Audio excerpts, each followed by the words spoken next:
Hey there, it's Ryan, and welcome back to today's landscape tutorial. Here we're going to work on a vast landscape, really focus on the details, on the realism, and as per usual, if you're looking at it and you're thinking, oh no, that looks a little complicated, don't worry, the traceable is up over on Patreon, so if you'd like help with the drawing process, that will help ensure that you get the perspective, all the line work, all of that just right. And up there you can also now get these videos ad-free.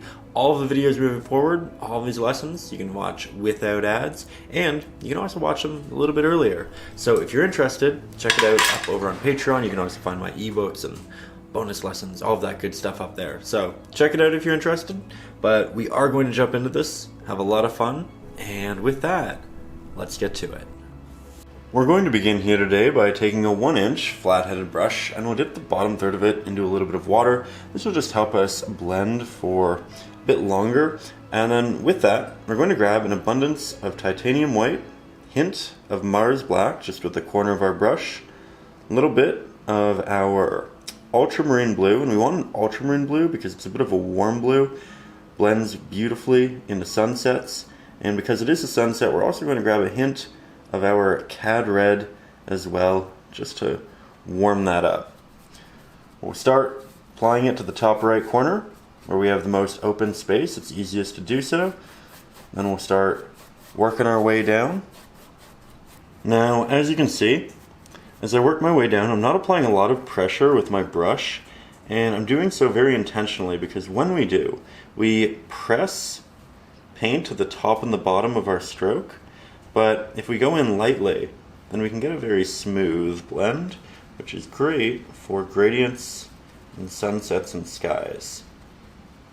I'm also working pretty carefully along the edges of these larger clouds that I've drawn in, though I'm not just painting around the edges, I'm trying to bring the paint in by quite a bit, and I'm doing so very intentionally. The idea here is that we're going to extend the clouds out over the sky, we're going to paint it on top, and we'll let it be semi-transparent so that we can have an opaque middle of our cloud. We'll have a transparent edge, it'll create a lot of depth, and it'll be quite easy.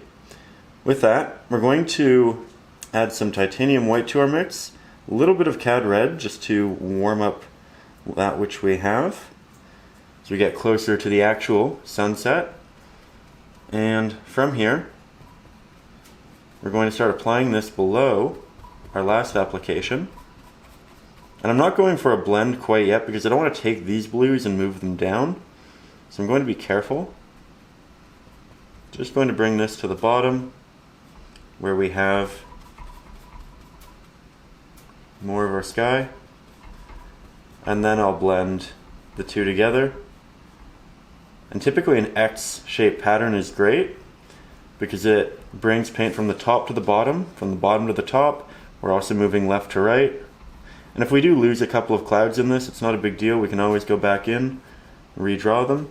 Again, you can always find the traceable to help you with the drawing up on Patreon, along with the reference photos and the ad-free versions, all of that good stuff. Now, it's worth noting that acrylics are innately fairly transparent, and we don't want thin backing layers here, so I'm going to go in, do a second layer for the sky, though I'm going to make some micro adjustments along the way.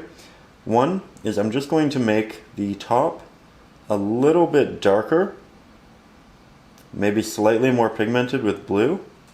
You can see the variance, it's not a lot. I'm not worried about how well it's blending because I want to do an entirely new layer for the entirety of the sky, and I'll have an opportunity to blend yet again. But you just make it a little bit darker. If you wanted to have a hint more red, now you could do that. And we have all of those mixes still on the palette, so I can just easily work my way down. I'm also occasionally grabbing some extra water for my brush to help keep the paint wet for longer and help the blend process.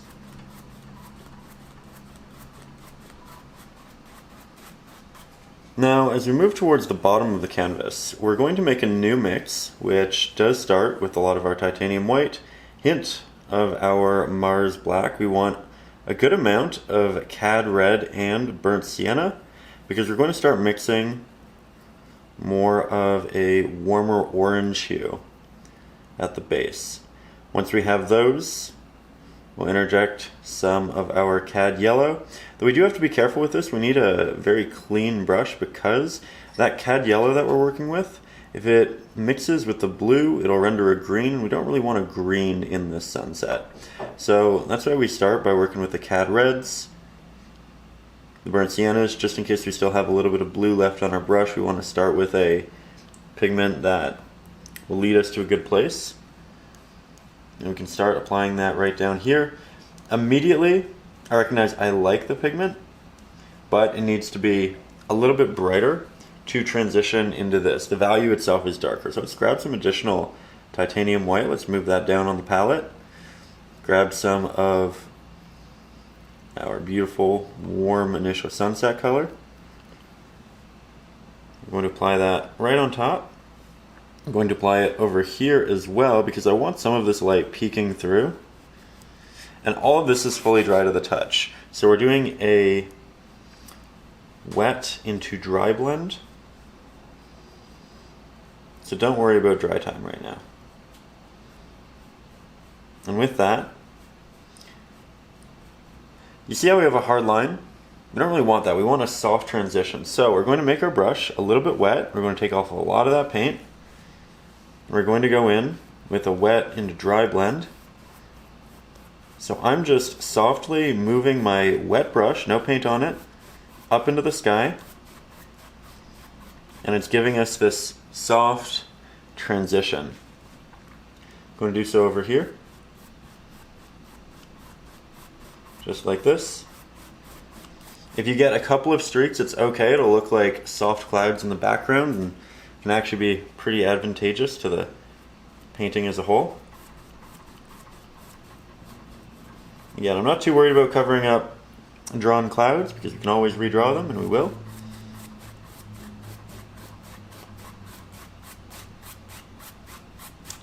And we don't want to bring it up any farther than about that 1/3 mark. From there, we'll continue interjecting cad red and burnt sienna into the original mixture. Then we'll interject a little bit of that cad yellow. You can see we have a very saturated pigment right now. We don't want it to be quite that saturated, so we'll add in some titanium white. We'll add in a hint of Mars black, that we don't want a lot, and we do need to make sure this mixes red heavy, because much like the blue, the Mars black will make the yellow appear a bit more green. So we'll mix up this beautiful pigment right here. We'll cut that along the horizon. We'll start moving it up towards our last application. And this right here is going to be quite bright. So I don't want to apply too much of this darker pigment through there, but I'll start grabbing some of the lighter that we used through here. I'll move that in just so we have a brighter base. We'll blend this up. We'll blend the lighter pigments down. And very quickly, we're developing some beautiful gradients. Let's make something a bit more on the titanium white heavy side. Again, similar to what we had there. I'll just work that in the transition area, closer to the center.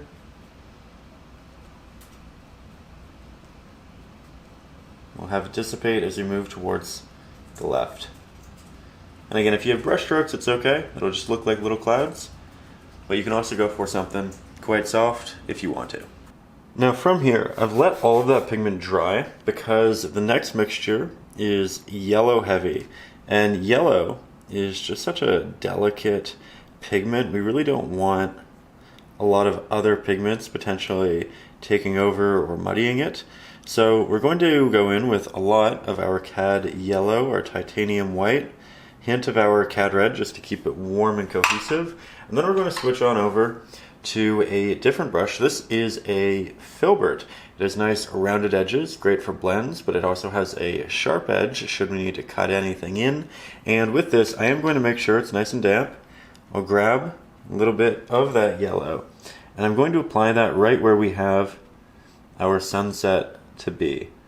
Now, I can tell quite easily because we still have the sketch of the reflection in the water, but it's pretty central. And I'm going to start blending this outwards.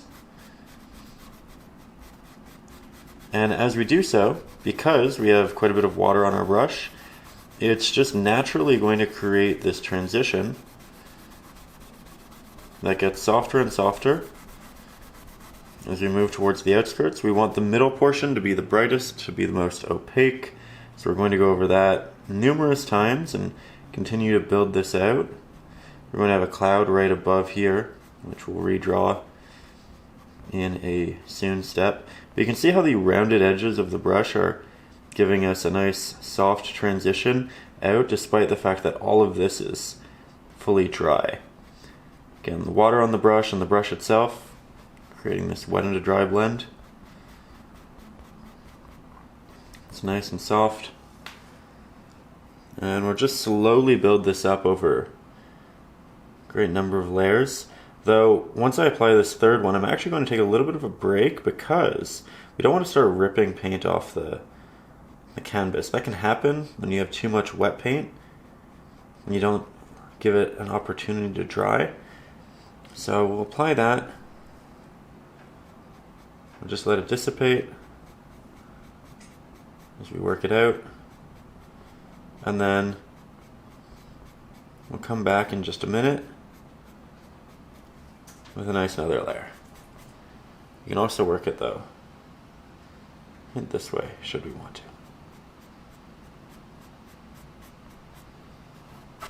So, taking a step back, it's starting to dry, it's starting to look good, and we can now go in with our next application, which, as you can see, already makes it look better. And this is something that I do want to expand outwards a little bit. My brush is quite wet.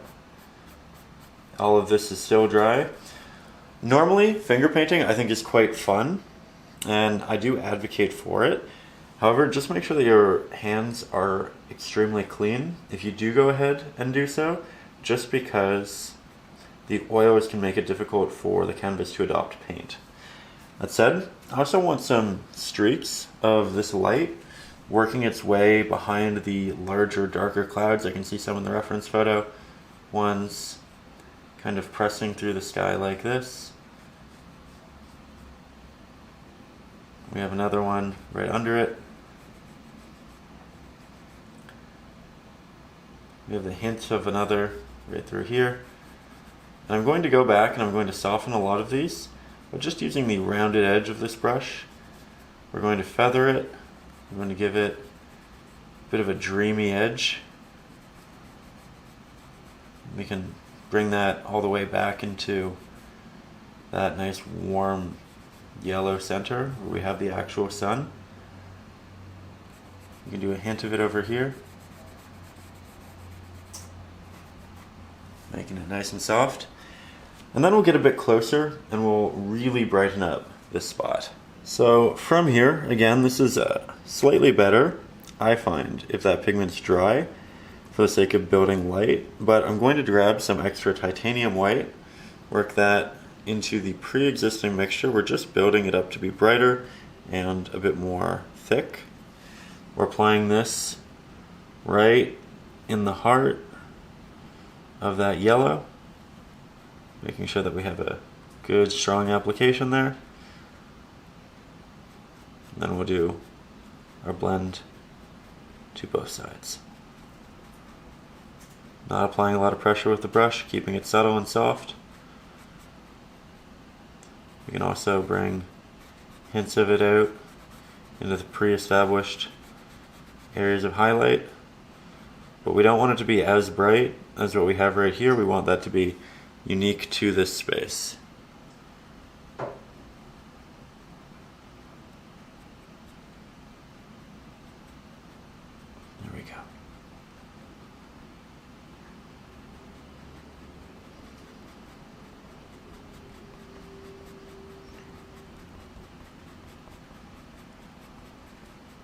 Now, before we paint the big clouds, we're going to render tiny little ones, and you can see I've drawn on a couple with Conte, but we'll be using a burnt sienna, titanium white, hint of our cad yellow, hint of our cad red, but realistically the majority of this mix is a burnt sienna and a titanium white. And this is going to give us an almost beigey orange, which we're going to apply with a new brush, that being the liner brush. We're going to start applying this, as you can see, in this top area. And my brush is pretty watery, that's intentional. I want a lot of these to be semi-transparent. I want the light from down here to be working through them to a great degree. And by adding all of this water, we can do these soft blends on the edges. We can have some that as a whole are just not that opaque. But in ones that we do want to double down on, the ones where we do want to be truly opaque, we can go back in and we can do another layer and we can build it up. And it really isn't a hassle. We just kind of get to confirm that which we very much like.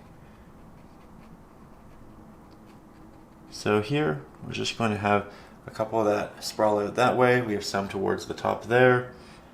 We're going to have them through here.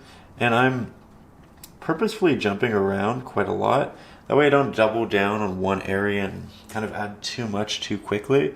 We're giving ourselves the opportunity to make sure we like it in each area before adding a real abundance.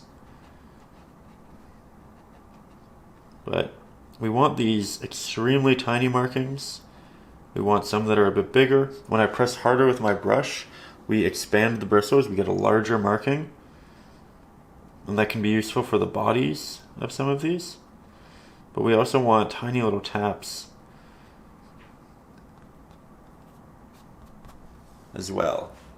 So it's one of those things where there are a couple of different techniques going on right now.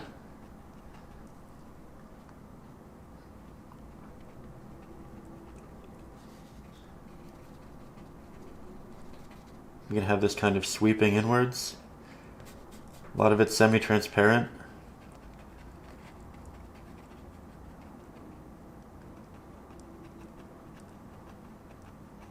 Now I'm going back and softening edges.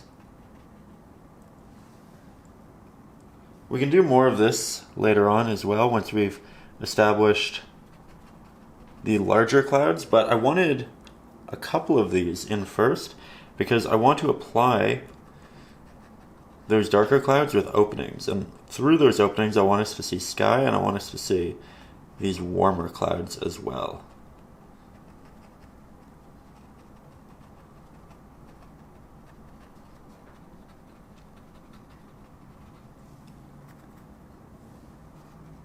You can even apply it down here.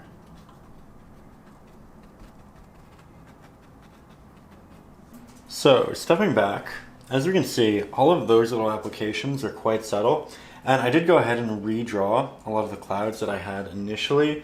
Now, for this, I'm going to start by actually mixing up a darker gray. So I'm grabbing quite a bit of titanium white. We'll start with about a third of that in Mars Black, because Mars Black is just a much stronger pigment. We'll interject a little bit more. We want this to be on the darker side of gray, but we don't want it to be too dark. And we also want a fairly good amount because we have big clouds. Then I'm going to make it a bit purple, so we're interjecting an equal mixture of our cad red and our ultramarine blue. And just like that, you can see we have this beautiful sunset hue. I think I want it to be a bit more desaturated though, so I'm working in more Mars Black and titanium white, and I'm just going back and forth with these 4 paints until I get something that looks just like that. It's a bit darker. It's indistinguishably purple, I think, to a point. And we can start by applying this down here if we want to. I think this is a great spot because we can test how light and dark it is, the hues in relation to everything else. without kind of committing to a larger part of the cloud and sky, I immediately realized that I want mine to be a bit brighter. So I'm going to interject some extra titanium white.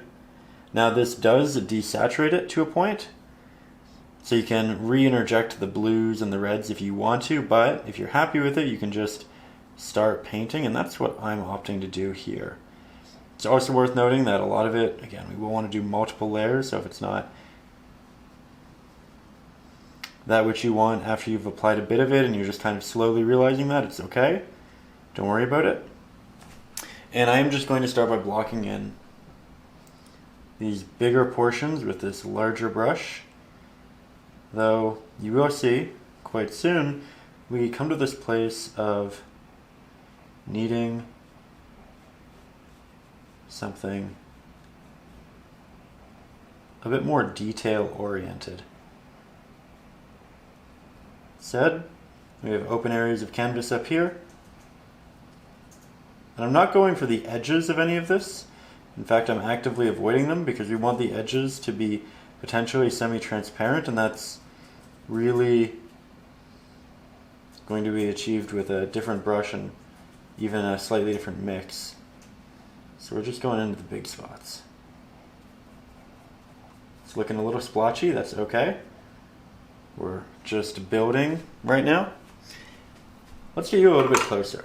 Now we're switching back to the filbert brush because I want the opportunity to render sharp markings like you can see here, but a bit smaller. But I also want to create some softer blends and edges, and this brush will let us do it all.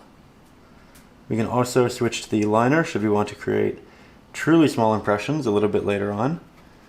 And that, I'll be honest with you, is inevitable. We will get there. But for now,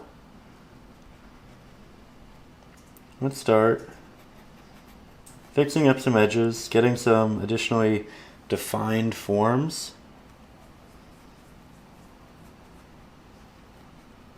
There we go.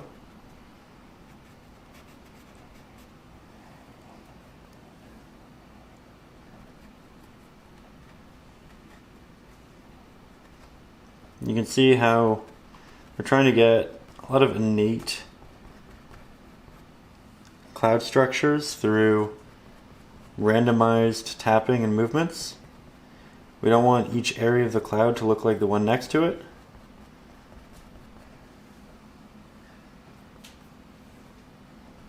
And we are getting some of those edges now that we have more control. But we do want even more than that which we currently have. So, once I get to a point where I feel like even this brush is a bit too large for that which we're attempting to accomplish, we can put it down and we can swap over to the liner brush. Grab more of that pigment, slightly damp bristles, and you can see I'll start to work into these surrounding areas, and these applications are similar to that of what we did with the more warm fleshy hues, the beiges and whatnot, and these are overlapping a lot of those as well. You can tell in the reference photo there's kind of this more connected movement that works its way down.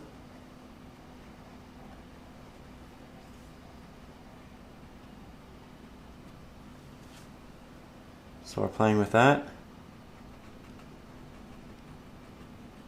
Because our brush is damp, our applications are less opaque, so we can get these semi-transparent edges now that show the sky through portions of them, and that's great because it looks like the edges are a bit more thin, light can work through them, but the center of it, that is dense, light can't work its way through, and that's what we want.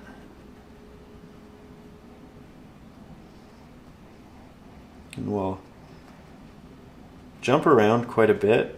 Again, same idea of not wanting to overcommit to one area initially, getting a feel for it on a wider scale.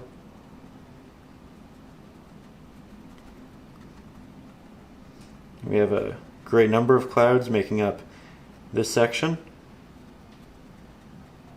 The middle of the clouds will look a little unfinished right now because they're acrylics and they're thin, but through multiple layers we'll get that right, and the edges will just look better and better as the centers look more complete. So we're just slowly putting this all together.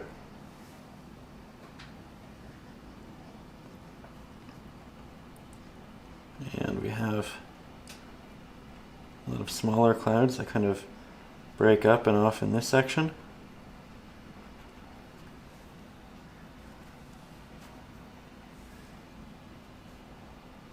Really like this area of the clouds. In the background, clouds for the most part are going to look more horizontal. As we get closer to us with perspective, they kind of feel like they're reaching out. And these ones are actually the same shape in the background, it's just that perspective is making them appear as if they're horizontal because it kind of bends our perspective along with the general curvature.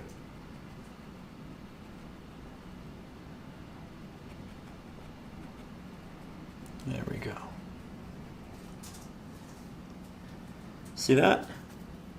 Details are really starting to come together for the piece.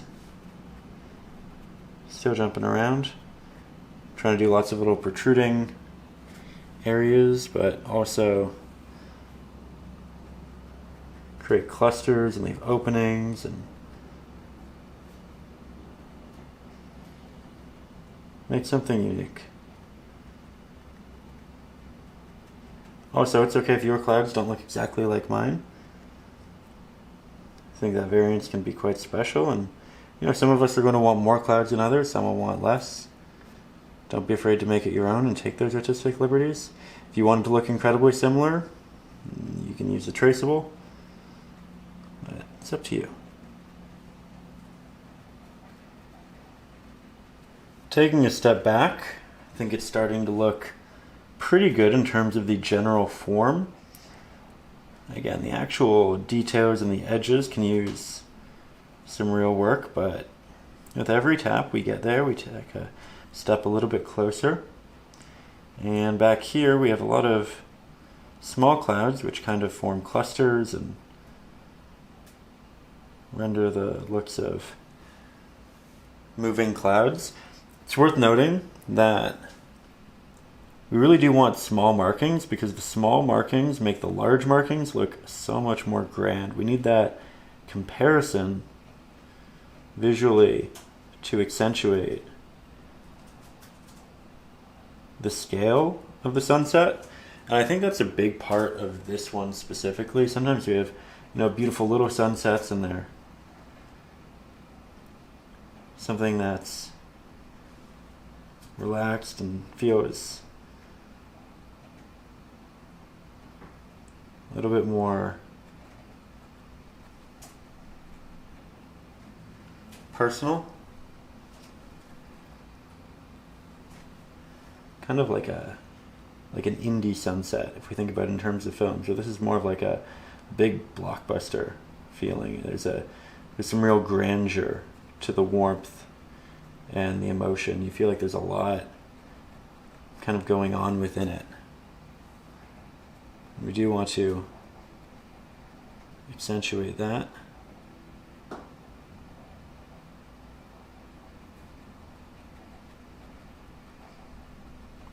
Again, towards the edges, going in with some watery applications.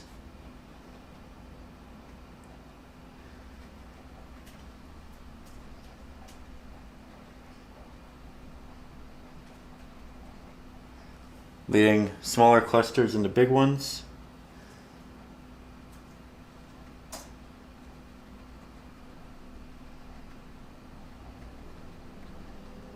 These are touching.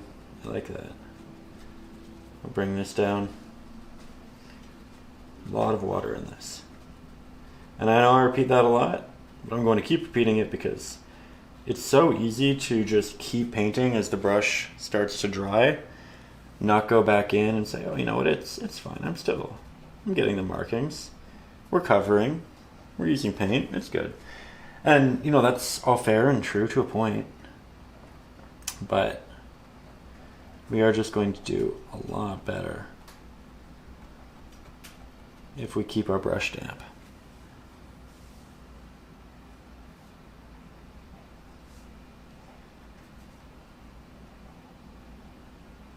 There we are.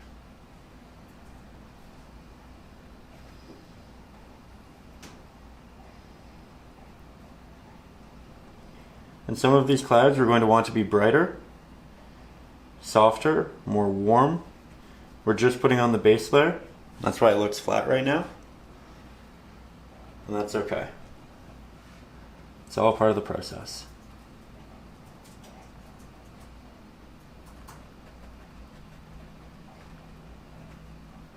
We'll have this feel like it's rising,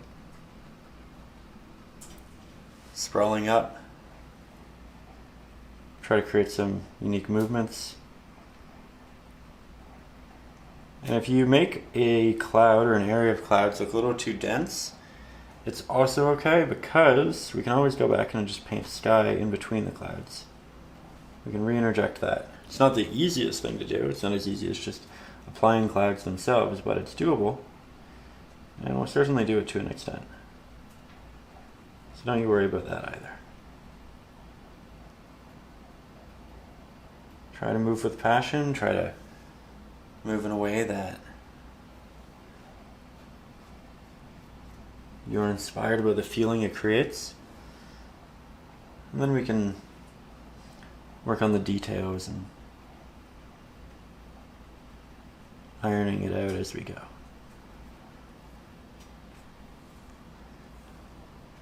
Here I felt like this was a very elongated spot, and I wanted something a bit more unique about it, so here we're interjecting this additional protrusion. We have little holes and openings through parts of it. We can do some taps.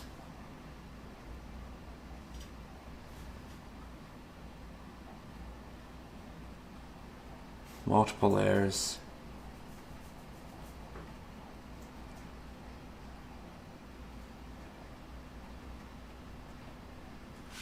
I'd also like to note that something I'm trying to do here is stagger the sizing of the clouds. So here we have a pretty big one, and then you can see that it starts going into these smaller little sectional pieces. We can do another one right here, make that a bit thicker. And then it gets smaller, and then it gets smaller, and then it's essentially just taps, which might connect with the taps that we have up there. Now it feels like it's kind of sprawling and connective, and it adds scale. But we start with something big, and then we move to smaller renditions and iterations of that same idea and movement.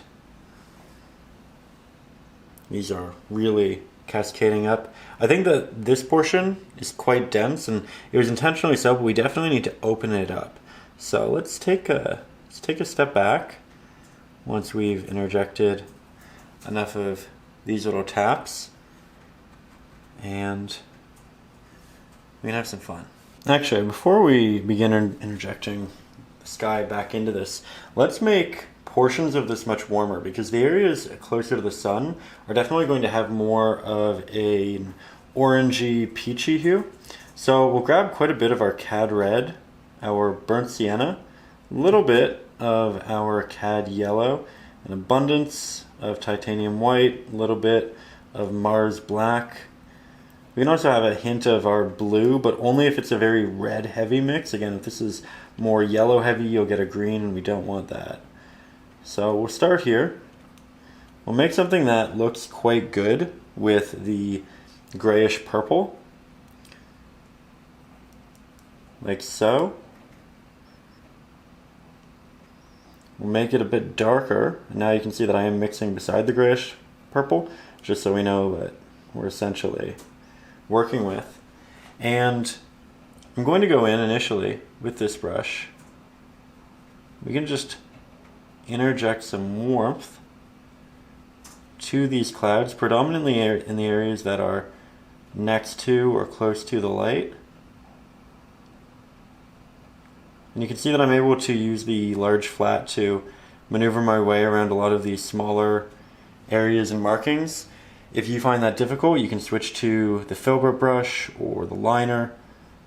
Here I'm going to make my brush a bit more damp so that I can do a wet into dry blend with the rest of the clouds, but the idea is that this pigment dissipates as we get farther away from the light.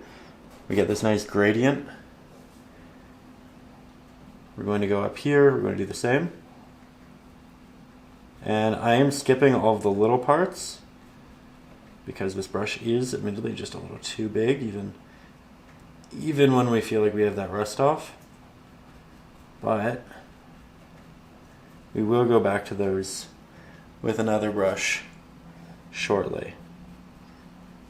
In the meantime, we're essentially just adding a wash, a glaze,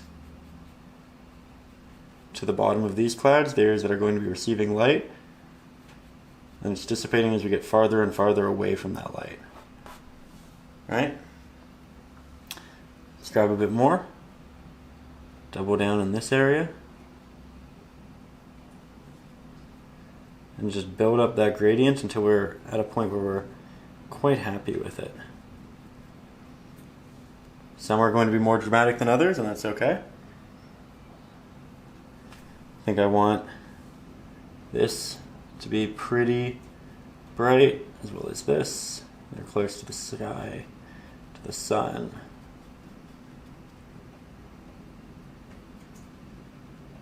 To all of that light.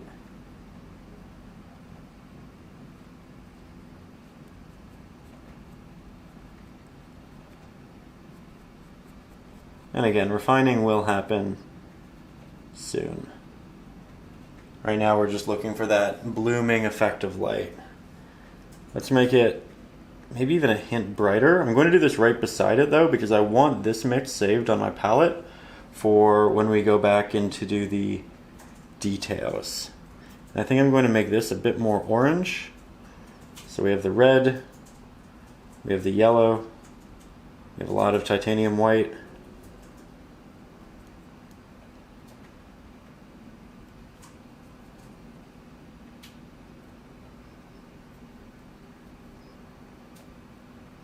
We have to be careful that we don't remix the same color as the actual sky, but that's okay.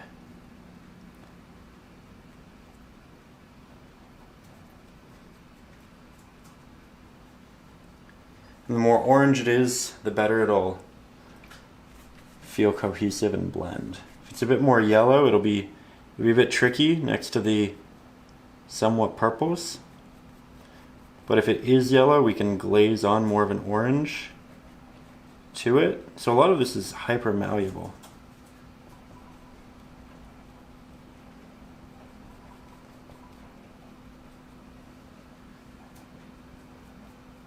Get a combination of the two for these areas that are a little bit farther out.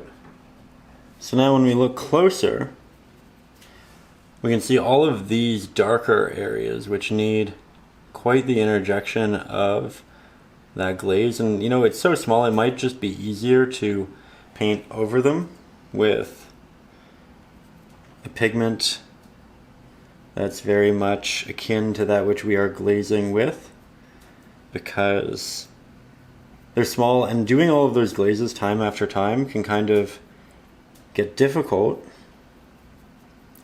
in keeping it small. So I might just want to go in with a thick pigment, like I am here, cover up some of those portions.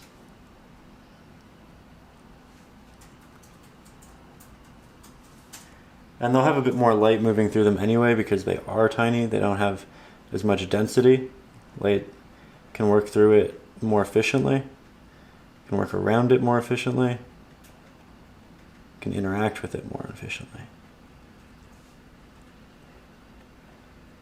We're just being careful, going in with those taps.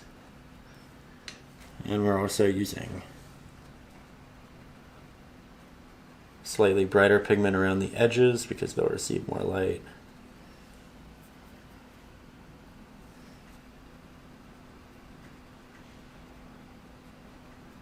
just like this.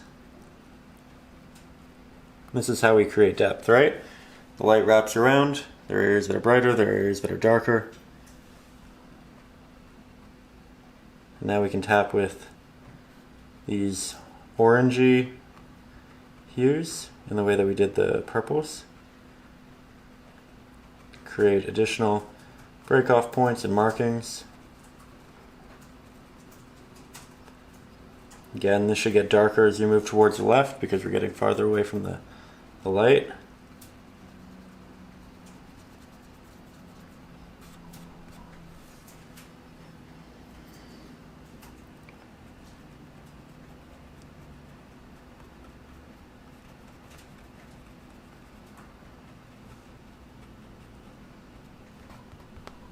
Now when we step back, I think it's looking quite good, though we can interject just a little bit of that warmth through a very soft glaze to the bottoms of some of the larger clouds up here. You can see that I am playing with a little bit of finger painting. My hands are clean. I'm not worried about the oils, and we're also not really trying to build a lot of volume with paint right now, so if it rips off, it's not the biggest deal. Or if it becomes unresponsive to additional pigment.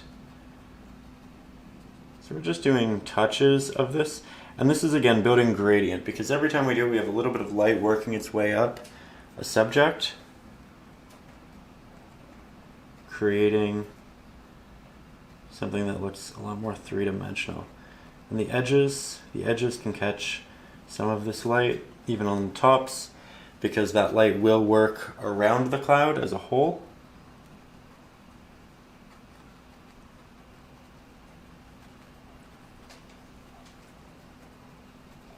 There we go. Like that. Now let's re-interject some openings. I think I'm going to start by using the liner brush to mix up a yellowish orange using some burnt sienna. Again, this brush isn't great to mix with because you can't pick up a lot of paint, but here and there it does work for smaller amounts. We can interject these openings.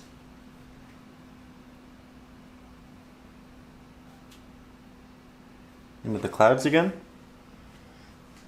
because we definitely lost portions of detail through the process, and that's okay. Now we can go in and be very selective with where we want that detail to be re-interjected. So we just work that through.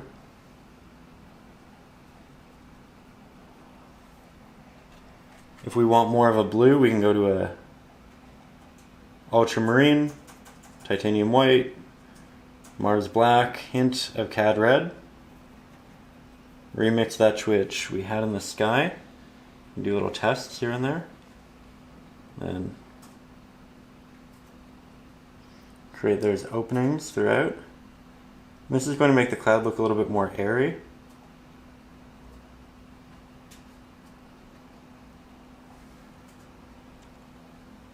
We can have additional movements and kind of playing off areas that we've already interjected to a point. But the more of these little patterns we disperse, the more we open it up as a whole, make it feel lighter. That said, as we move down, we do have to change our pigment to be a bit more of that warmer hue that we have towards the center of the painting.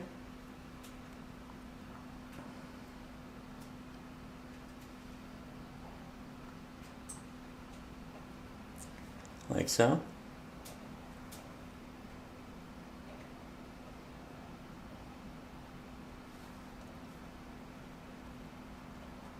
And if there are details you don't like, this is where you can cover them up, make them softer, or rework them. You have a lot of option through this creative process. I know we've been working on the clouds for a while now, but I think they're finally really starting to come together. We're also putting a little bit of this light around the blue portions, just to show that light is wrapping around even these small openings. And I'm predominantly just putting this at the bottom, a little bit to the side, a little bit to the top. This can be nice around some of the edges that are closer to the bottom. Just like so. But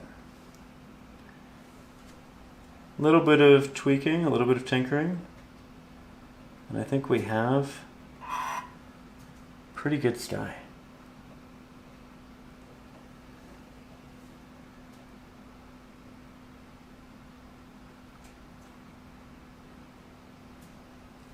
Okay, and now from here, we're really going to make that sun shine. So we have our titanium white, we have a hint of our cad yellow, we have a hint of our burnt sienna, but it's predominantly titanium white.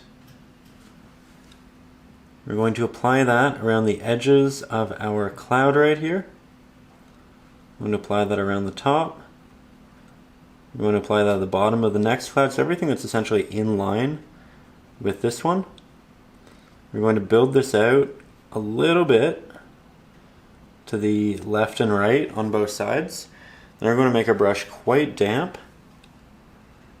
Bit of a circular motion. We're really going to start extending it, but we're also going to move it upwards to the point where it connects there, and we're going to move this upwards, have it dissipate. I'm going to use my finger just to get a soft blend. You could also switch to the filbert, do something similar, or you can do rounded motions with the liner.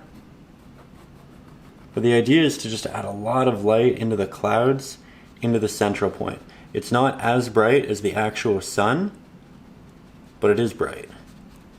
It's quite bright. And it dissipates to all sides, but it really makes the light look like it's doing a lot in this little section. Then we can rebuild. There's highlights on the tops and bottoms because in these glazes they probably get a little bit darker. Just adopting all the other hues that we've built on and in. Right? Now we have the light just working its way through these clouds in between here and there.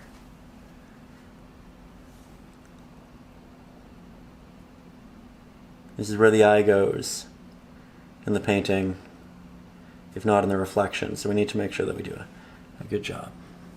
Now, stepping back, I'm actually very happy with what we have in the sky right now. I think we have a lot of detail, I think we have a lot of depth, the light is really coming from that spot, and there's more we can do, we will do more, but I want to work on the reflection a little bit just so we can see how much detail we have down here, therefore how much detail we can interject back up here, keep it all balanced.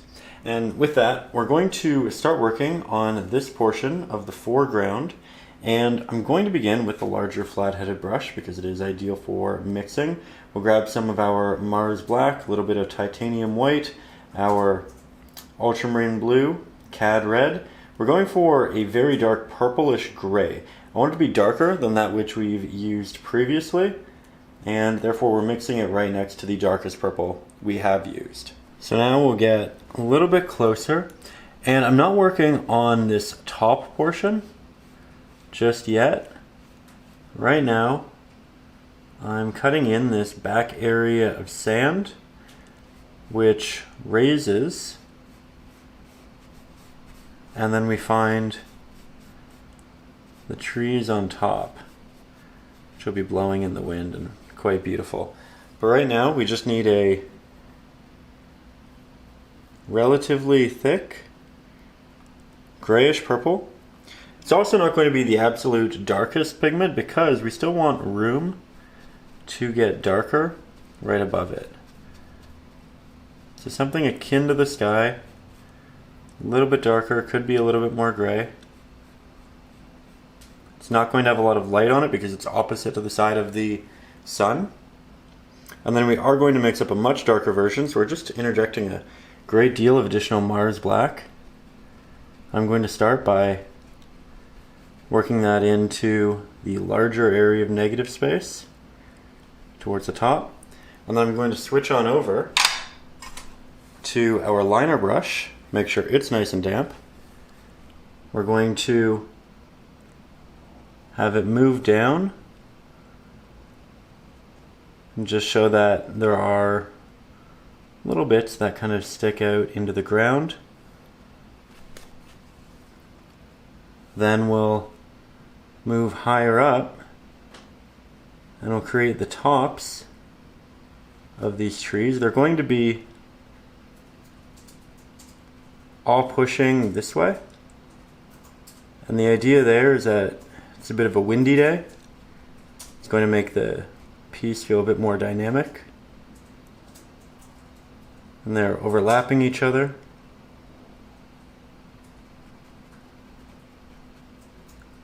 So we're not keeping any of that hard initial line that we crafted with the large flat-headed brush. We were just blocking in the bigger areas that'd be difficult to do with such a small brush.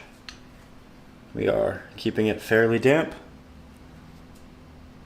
We're going to have portions of this sunset shining through. It's going to get smaller and smaller as we get towards the center and the left-hand side because we're actually moving farther and farther away. This is one of those things that wraps around. And you can see that I'm jumping around pretty dramatically and intentionally. Make sure it stays nice and unique in terms of application.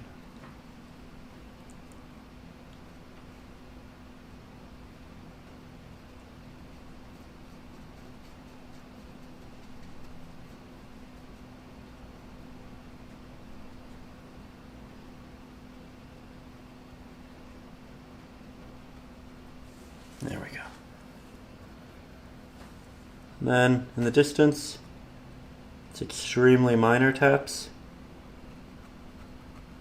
And at the farthest point, it's essentially just little bumps.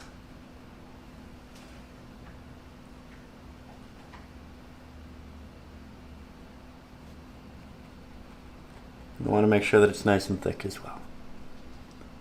And we can interject a little darker spots of additional foliage and rocks down here. And that's just a little tap and a drag of different sizes, shapes. Now we're going to switch on over to the smaller flat-headed brush, and this one's great for mixing pigment, applying a fair amount, still getting those sharp details, but it's a little bit less cumbersome than the big one. Now we'll grab some additional titanium white, we'll work that into the mix that we used down here. We'll apply that at the bottom, just like so, and we'll do a soft blend upwards. And the idea here is that the farther we get from this line of trees, the more light there can be because these are casting a shadow down onto this essentially dune of hills, dune of sand. So we're just working our way up progressively and trying to get a smooth blend of light. If I go over the little darker impressions, that's okay. We can always re-interject them. Grab some Mars black, work that into the darker mixture. And this brush is actually great for it because it creates these longer lines. And get smaller as we get into the distance to show that it is getting farther away, just render some extra perspective. There we go.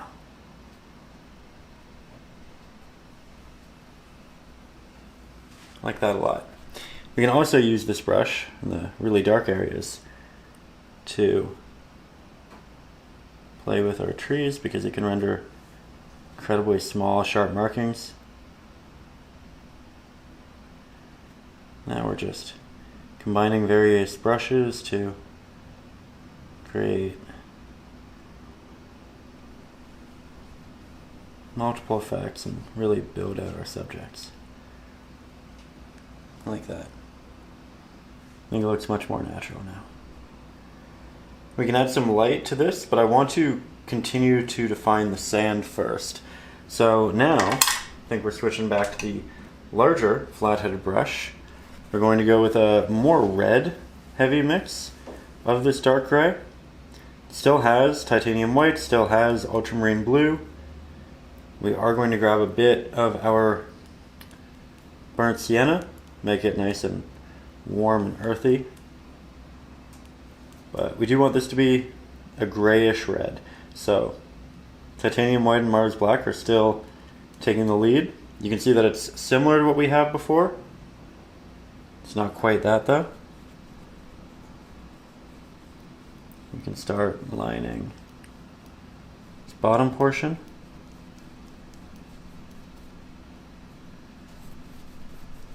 And I'm going to bring this all the way out until we have our first kind of line of water meeting it.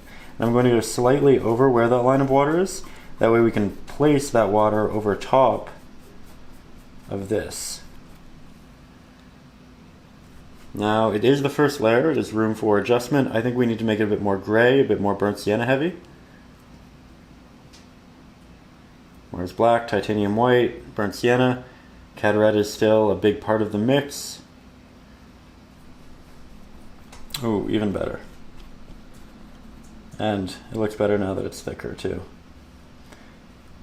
With acrylics, the layering really does do a lot. Okay. Now I think we're going to make a slightly brighter patch. Has some extra red in it. And that's going to go right across here. You can just see it in the reference photo. It's one of those things where the shadows open up and then we catch some extra light and then it gets darker again. It's pretty interesting. One of those things that I wouldn't think to note or incorporate, but I saw it in the photo and I was like, you know what, that's a good look. Makes the sand a bit more interesting, a bit more unique.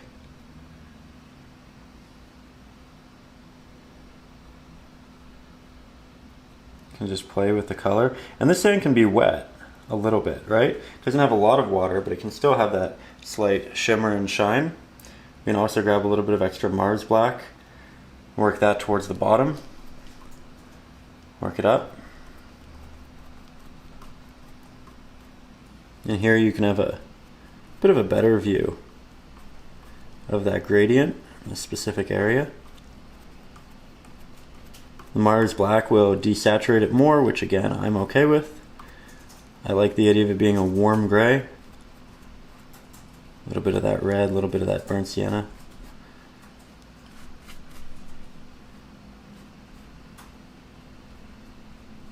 There we go. Now, once we have all of the sand applied and dried, we're going to move to the first layer of water, which is starting to wash over the sand. This is the most thin layer of water, so it's not going to have a lot of waves or movement. It's just going to have this trickling of light working its way.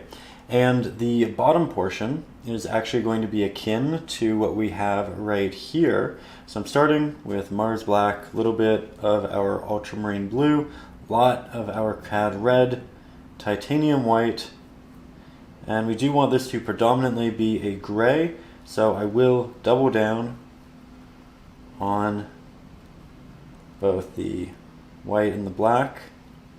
And you could even start by mixing a gray and then slowly interjecting the blue and the red. That can be another easy way of going about it, depending upon how you like to work. But I think this is good. So we'll go in for a little test. Could be a little bit darker. Mars black. That's perfect. So I'm going to start moving this upwards, and you can see that I'm going to just do a horizontal tap into that which we've already created on the right hand side of what we're doing, like so.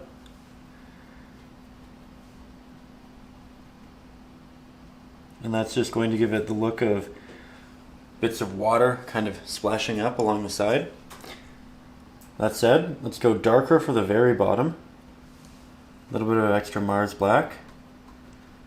We want this to progressively get brighter as we work our way up. And as we get to about this midpoint, we're going to change our mix a little bit with some extra red and white, like so. It's not a lot brighter, it's not a lot more red, but it is brighter and it is more red.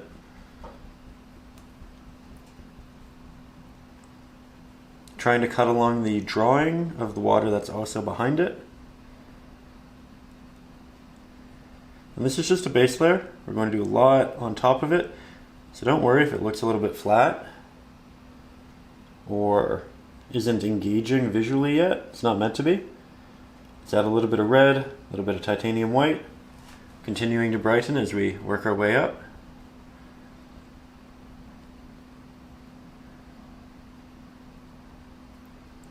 We can just tap this horizontally along.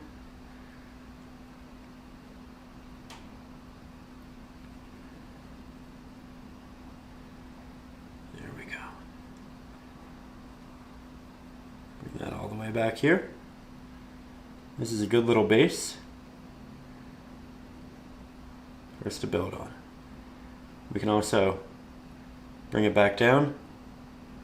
Try not to use the entirety of the brush, just little bits of it. That way we have hints of highlight.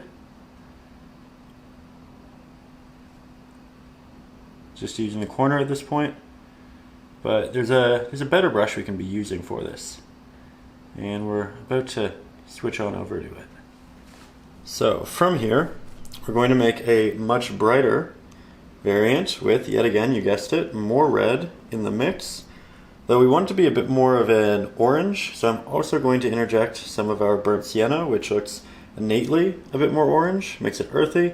And then because we have the red and we have the burnt sienna, we can have a little bit of our cad yellow. And as you can see, mine is really dried here on the palette. I'm just kind of digging in there to grab hint of that, but we want this to resemble a bit more of an orange than a peach. I'm going to switch on over to the smaller liner brush, make sure that's nice and damp. We want to condense our bristles so that we can make a very intentional small marking. Then we'll head on up here to the top. We're going to tap hundreds of little plots of highlighted water. Little areas that rise, catch light, and then inevitably fall back. They have a shadow. And we can connect them a little bit, make them horizontal.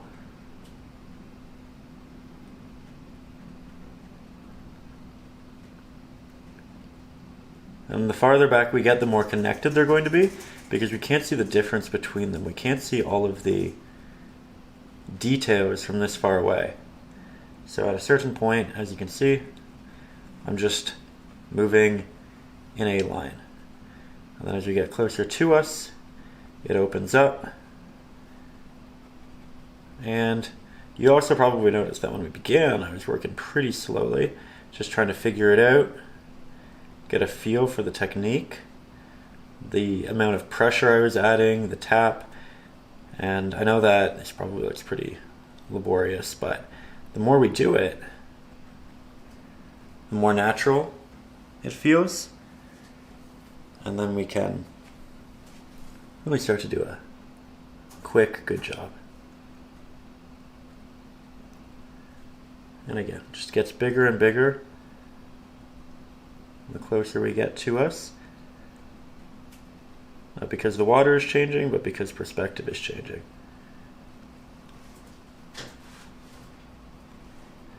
So we're just going to move along.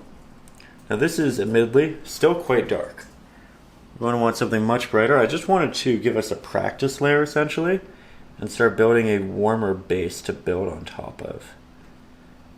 Give us an idea of where we want these and the sizing, because if we go in initially with a pretty dramatically different hue and value, we're kind of locking ourselves into this thing, right?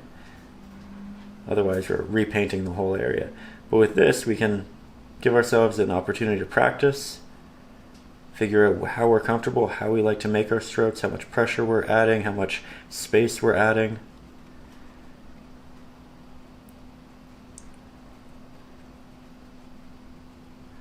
And this will become more prominent and notable visually as we get farther down, because we're working on a darker back.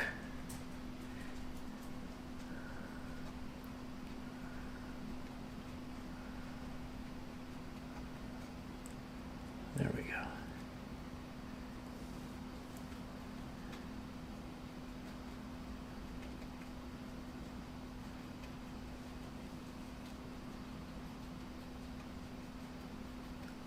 Wonderful.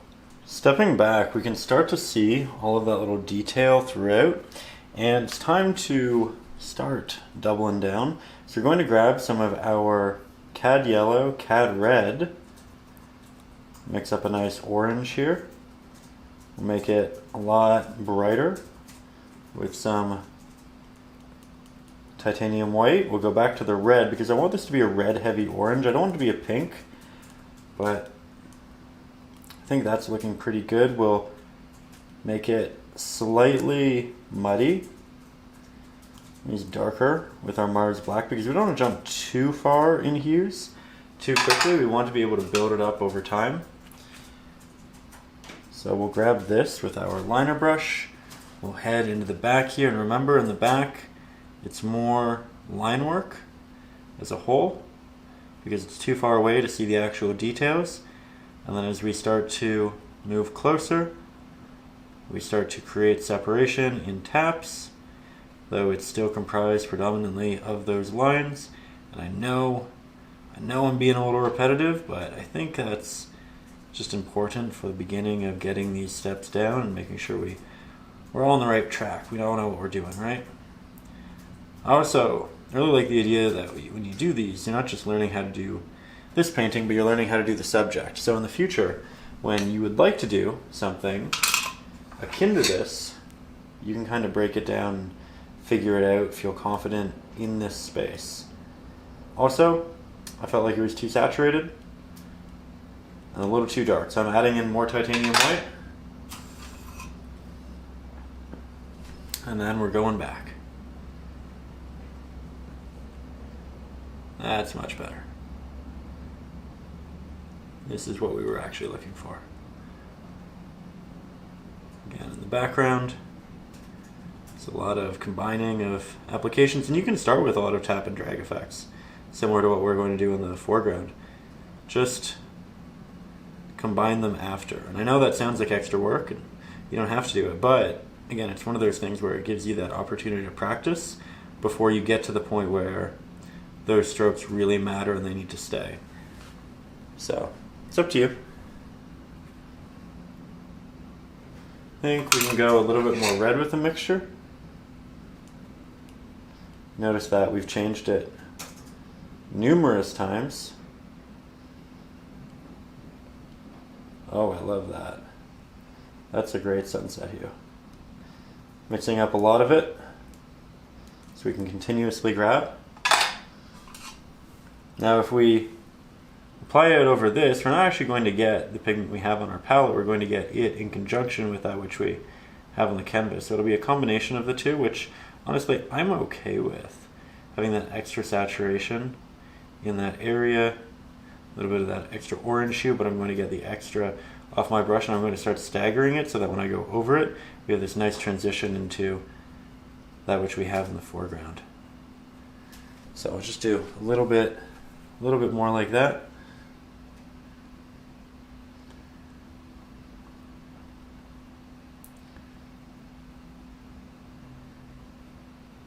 You can see there are a lot of horizontal lines made with a very watery brush.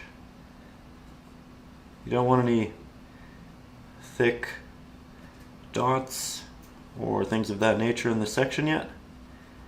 We want more line work.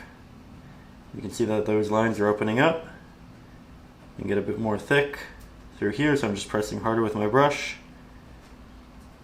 And we're just about at the point where everything we applied at the top is now dried, or is at least close to dry, because we spent quite a bit of time working this down.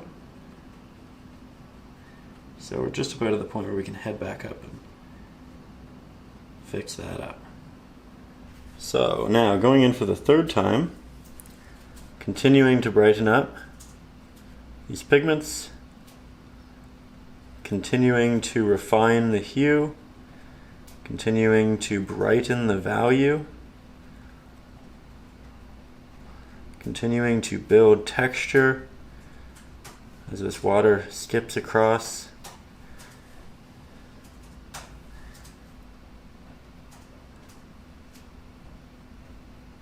Oh, this is pretty. This is a nice afternoon orangey coral pigment. I think it's definitely leaning to the orange side of things. You can have it less so if you want. I think the reference photo is a bit more red, but it's personal preference. Whatever color we lean into here, we'll lean into in the water, so make sure you like it. It's a little bit different, that's okay. You can always interject pieces of yourself and take artistic liberties, and I think that's one of the really fun things about these.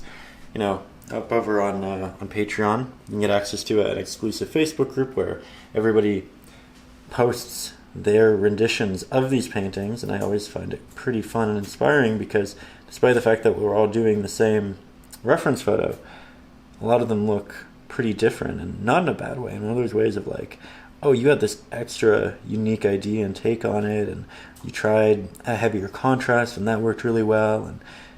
And I love to see the variance. So don't be afraid of the variance. Don't be afraid of making it your own and having fun and really just interjecting you into that which we're doing, however that looks, however that feels.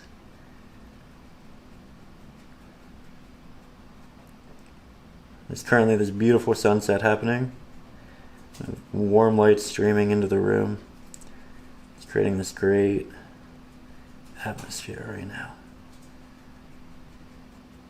It's also making the canvas look a lot warmer than it actually is. I'm going to change the color on the camera so you can see it in more of its natural hues. So admittedly, the canvas still looks a little bit warmer in the LCD screen than it does in real life, and that's just because of the heavy sun outside, but it's pretty close, and you can see the texture here a bit more from a distance, what it's all turning into. This backing area towards the bottom, we're getting a bit more loose, creating these larger strands of highlight.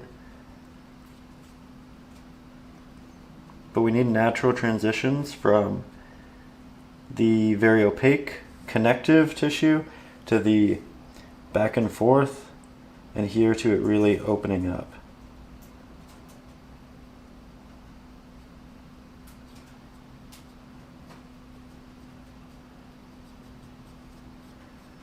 And it's one of those things where everybody always asks, how do you paint water? How do you paint this or that? And it's one of those things that there are 100 different ways to paint water. It depends on the water you're painting, in the lighting, in the perspective. There isn't just one way. There's countless. And it's so dependent on the scene and the photograph. But I really like what we're doing here with this one. I think we're going to go a little bit brighter and head back up to the top. So from here, back to the larger flat-headed brush, taking some extra titanium white, brightening up our current pigment, getting a good spread so that we have a consistent color and there aren't areas that are a lot brighter or darker. Switching back over to the liner, heading back up to the top, and this is the perfect final highlight for what we're doing. Might do a little bit of a wash heading down initially just to solidify. And then I'll be pretty selective with how I highlight through here, though the majority of this one will happen towards the center, and then it'll build out and dissipate as we get towards the right hand side. We just want this highlight closest to where we'll have the reflection of the sun.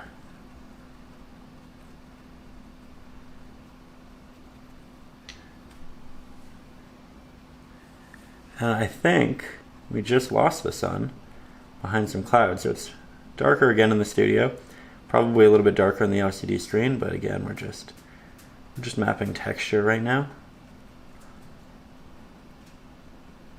And actually, it being darker, you can see the contrast a little bit better probably.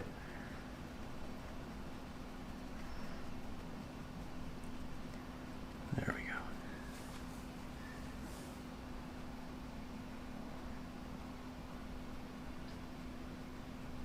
See that? A lot of additional markings here, and then they dissipate, and then it's normal. And it's dark. Now, stepping back and in a little bit more natural lighting, I think that this is turning out quite well. I like the textured change from the bottom to the top. You can see it really condenses in a lot of ways. It could be quite a bit brighter up here. It could be more saturated, but I'm not going to do that final layer yet because I want to do it here, and then I want to share the highlight that we painted here onto here, in the clouds, and just bring this area together. So we're going to take a break from this section. We're going to head into here, and we're going to begin with a very fun big blocking. So starting with a lot of Mars black, a little bit of titanium white, we of course have quite a bit of red in all of our hues, so we'll interject that as well. And this isn't a pure black, right? It has some red in it, it has some white in it, but it is by far the darkest pigment that we've used. If anything, you know what? It's actually quite comparable to what we have right there, and these two will balance each other well.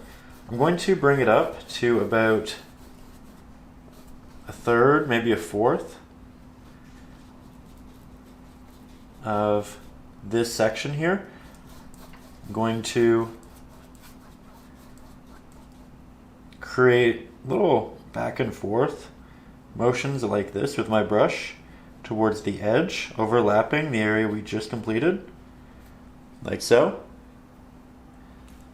Then we're going to brighten it slightly, add some extra titanium white, a little bit of extra red, maybe a hint of our burnt sienna, and we'll apply that right above it.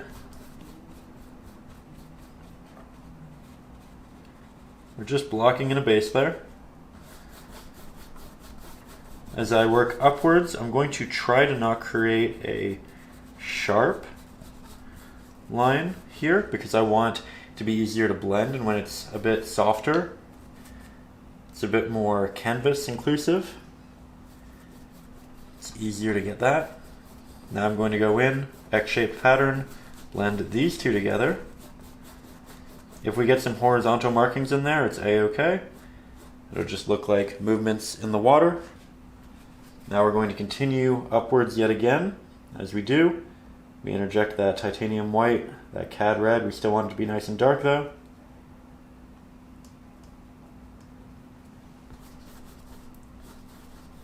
So we'll get even brighter. X-shaped pattern, bring it together.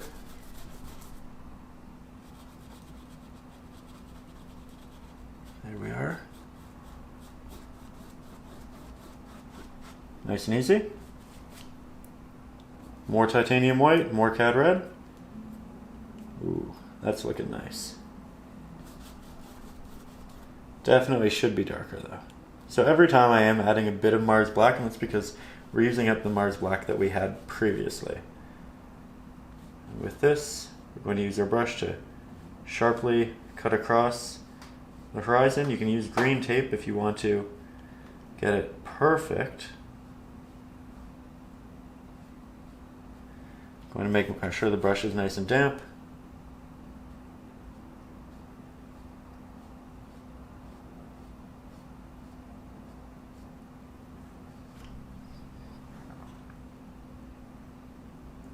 There we go. Now we'll blend that down.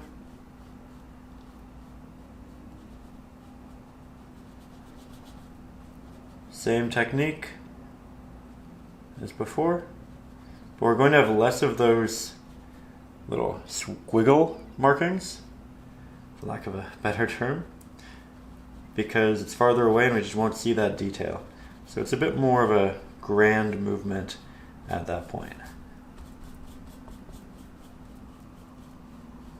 Bring this all together. Have that blend. It can be soft, it can be not. I'm not worried about it. Now, it looks like we have sand. So, let's turn it into water. Now we're going to start adding some dimension to this in the bottom of the water. We're back to our larger flat-headed brush. We're mixing up an even darker variant of what we just had. However, this time we're introducing a little bit of our ultramarine blue. Still a hint of titanium white because we want those hues to show through, but this is a bit more of a cooler reddish purple. It's also the darkest pigment definitively that we have here on the canvas. And with this, we're going to start to apply some darker movements for shadows amongst waves. So the idea here is these are all areas where waves have come up, they're catching light on this side, and then they come back down, and this is the shadow side because it's the opposite to the light. So these are the bottoms of wave structures. And everything we leave can either be a mid value or a highlight. And I'm kind of dancing in between a lot of them. You notice how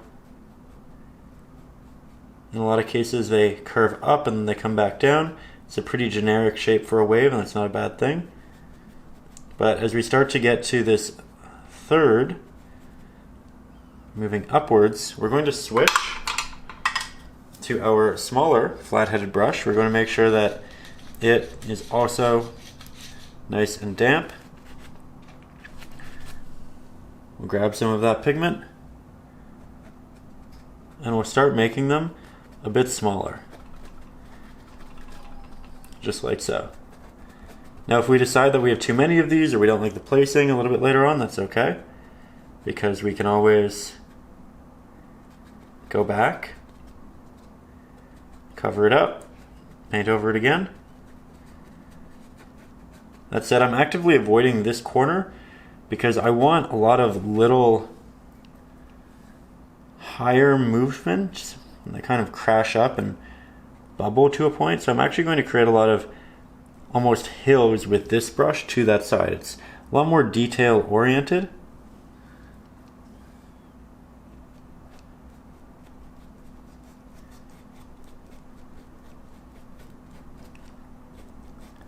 This area will be quite fun.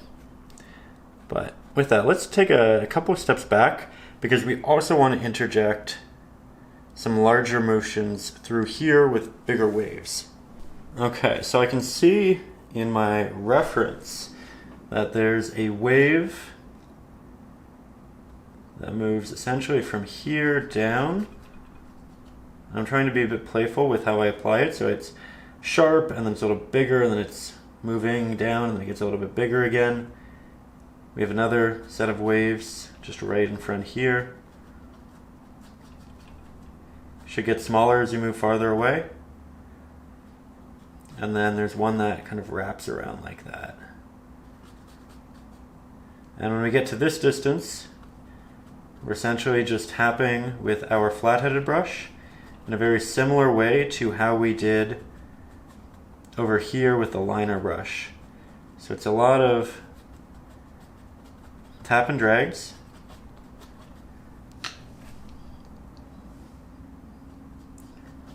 Markings get smaller as you move backwards.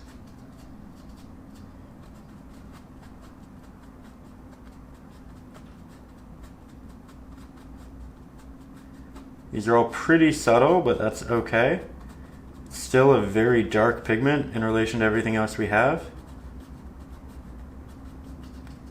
We're going to leave the tops of these for highlights. And then when we get up here, we're essentially just doing horizontal markings.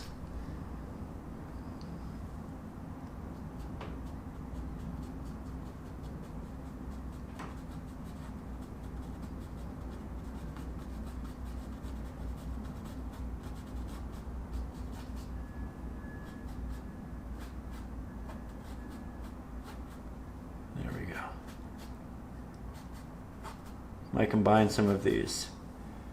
We'll see.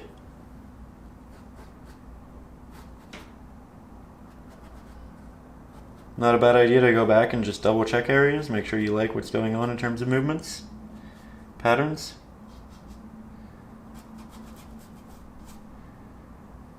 I do like this though. And again, this bottom area is a lot of almost diagonal build-ups. It's like these little hills.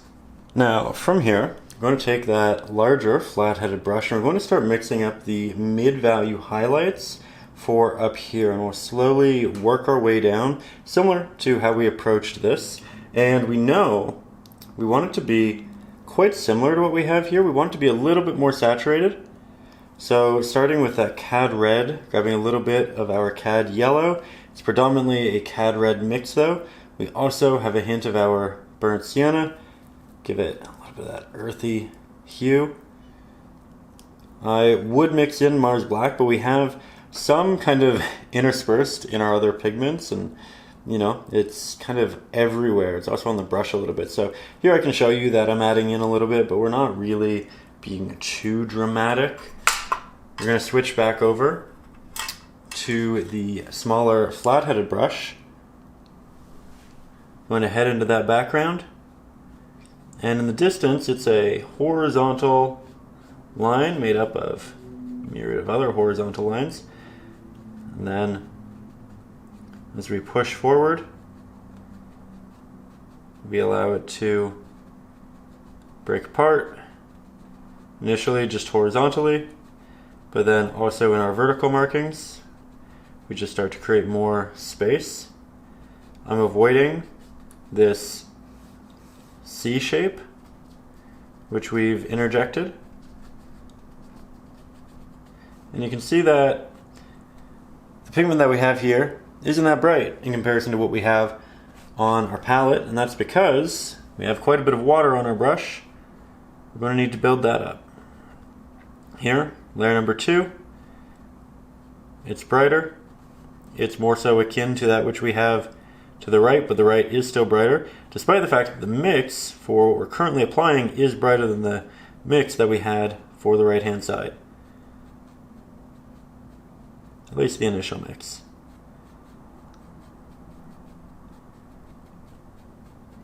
Here, starting to work in between the darker markings we just applied, because we want that range, we want those shadows, we want that depth. And the first layer, I'm not going to lie to you, it's not going to look as aesthetic as we may want it to, and that's okay. It's a foundation, it's a building layer. It's going to get us to the place we want to go. Just need to trust the process. You have seen the thumbnail, you've seen the start of the video, you've seen what it turns out to look like. And I haven't, but I think it's going to turn out pretty well. I'm trusting the process. And I'm creating slightly more spaces than I think need to be there. I'm doing so intentionally because it's easy to go back in and fill in spaces, to combine areas. It's harder to make them darker again. So I'm opting for a less is more approach initially, but we will build this up. And then as we start to get towards the middle of the canvas, my strokes get larger and I start to move the brush and the pigment up and down, not just left to right. But here we're going in with layer number 2, significantly brighter than layer number 1, despite the fact that the mix itself did not change. We're just adding highlight on top of highlight.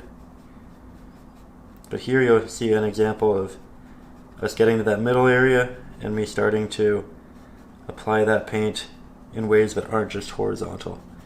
We're moving up and down.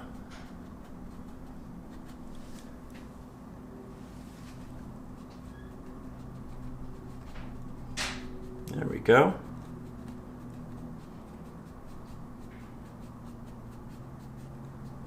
Really like building in this way. I think it's cathartic. It's one of those things that's just fun to watch layer, but it's also something that's so staggered where you keep at it, you're close, and you take that step back and it's like, wow, look what I just did. Quite rewarding as a system.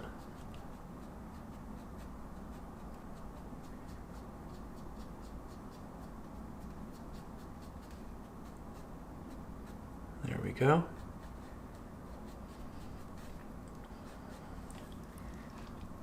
Let's get a little bit closer.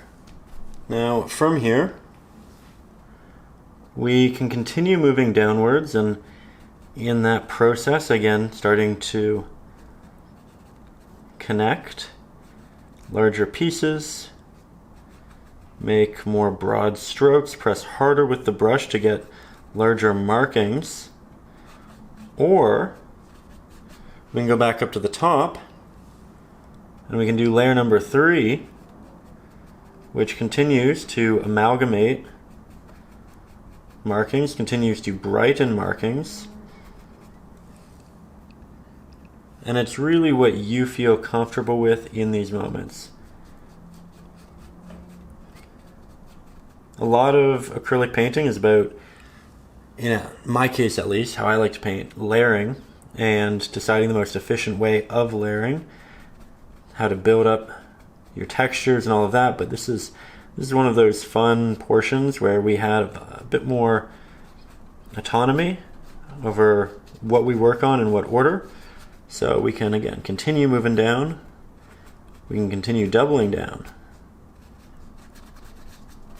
But I'm kind of doing a little bit of both.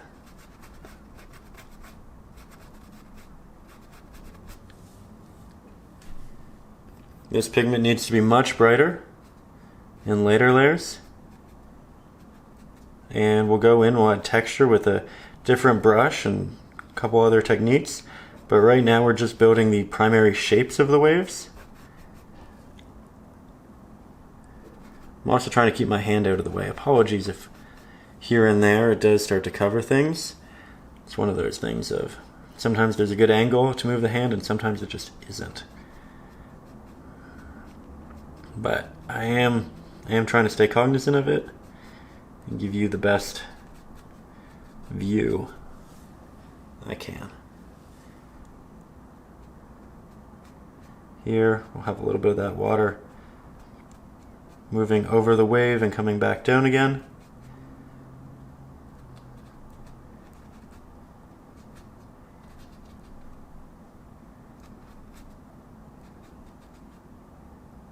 I think that's fun. All right, so here we'll just take a step back. I'll head back in to some of those areas that I think are really deserving of light. And we're getting to that point where we have good buildup, we have good application, we have good texture, we have good motion. It's starting to look a little bit more cohesive with that which we have on the right hand side. So it's getting rewarding, especially in those steps back. There we go. Let's grab more. Let's have some fun. Really starting to move down.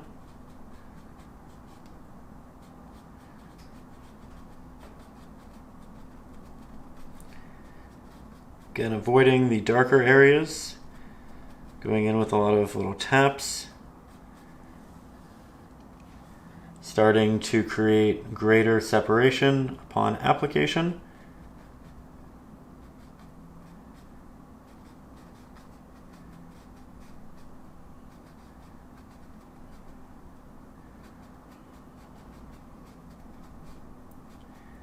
You can see that as we get into these open areas,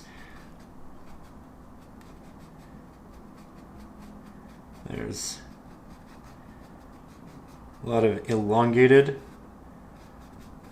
markings. We have a high contrast going on, which I like a lot. And then as we get over to the right-hand side, I'm going to start lifting a lot of these highlights as if they're going over these bubbled areas. We'll just kind of stagger ourselves into it, because again there are going to be these foamy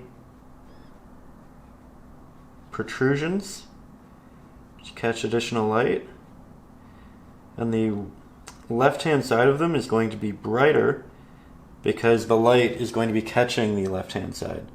So that's what we're really focusing on right now. Through here, trying to avoid the darker markings to the best of my ability, but if I mess up here and there, it's okay. It's not the biggest deal. Also realize I'm about to go off the off the visual of the camera, so we're just going to head back up, re-interject some highlights through the central position. The central position is really important because that's where the actual reflection is going to be coming in from, for the most part. Sun's right up here, so we're going to have this line of light working its way down.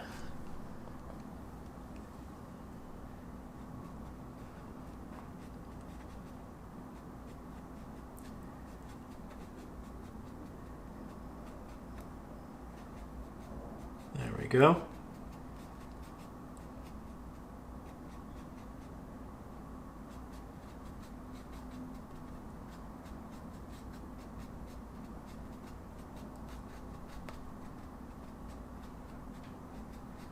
Very good.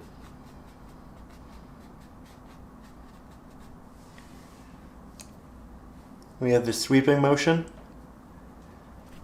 where it kind of erupts to the right,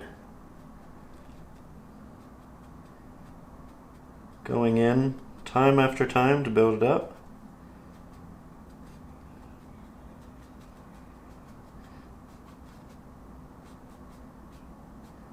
And now we do need to start moving slightly towards the left-hand side as well.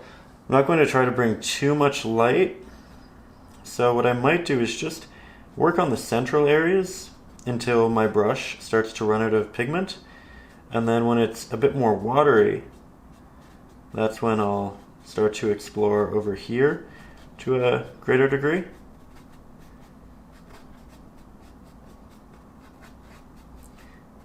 And you can see that we're getting into these larger wispy motions towards the bottom. It's not abundantly bright either. These first applications, I want them to be a bit more subtle because I want to build a lot of textured highlight on top. And again, I know that I'm about to go off camera, so we're going to move the camera. There we go. So, new pigment starting towards the center area. I'm going back into these pre-established highlights. I'm going to the tops of them and I'm highlighting those. That way now it looks like we have this light that's working its way down these larger waves. So we still have texture and detail even in the broad strokes. It's just that it starts with a broad stroke and then it moves into something detailed after that. And we can also continue that foaming effect.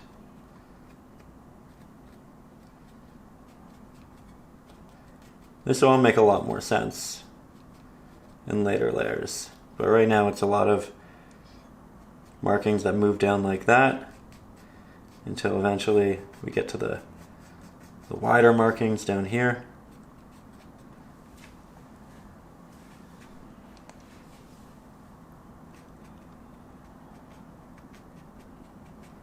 I'm getting really excited for the true highlights.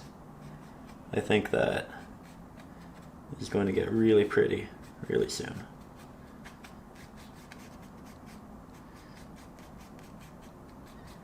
So here, again, broad strokes initially, and lots of tapped in texture, detail, love, all of the good stuff.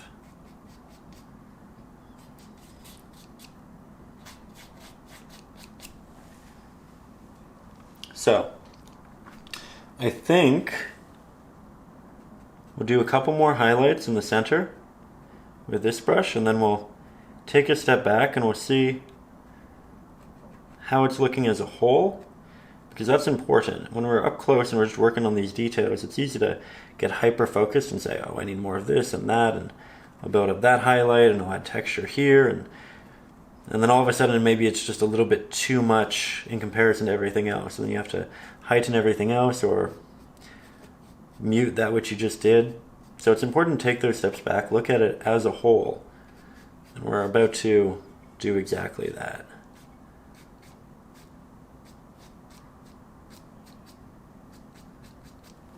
Alright, so taking that step back, I think we have the right transition of textures moving down.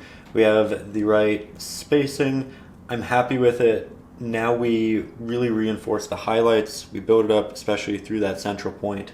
And we're going to do so initially here by grabbing quite a bit of our titanium white, our cad yellow, cad red. We're going for a real orange here. We can interject a hint of our Mars black because we want to be able to brighten this over time. But I do want this to be a bit more red heavy. So we'll just work that in there. It's brighter than last time, which is necessary. And again, I think a little bit more yellow. This also has quite a bit of room to be brightened and saturated in future layers. And that's what we want. We want something that is a progression of values and saturation, but also has room for greater progression. So we're not going in with the brightest possible pigment. We are staggering the progress. Now, the back here is going to have a lot of this. This area right here is going to have a little bit. We have to be careful that we apply this over our previous highlights because we have yellow, quite a bit of it in this mixture. We need this to be applied over our pinks and our reds, because if it's applied over our blacks, it might look a little bit green. We don't want that. So we're working our way through a lot of these central points of the reflection. This edge is looking a little bit awkward. That's okay. We're going to go back and reinforce that later on in the painting process.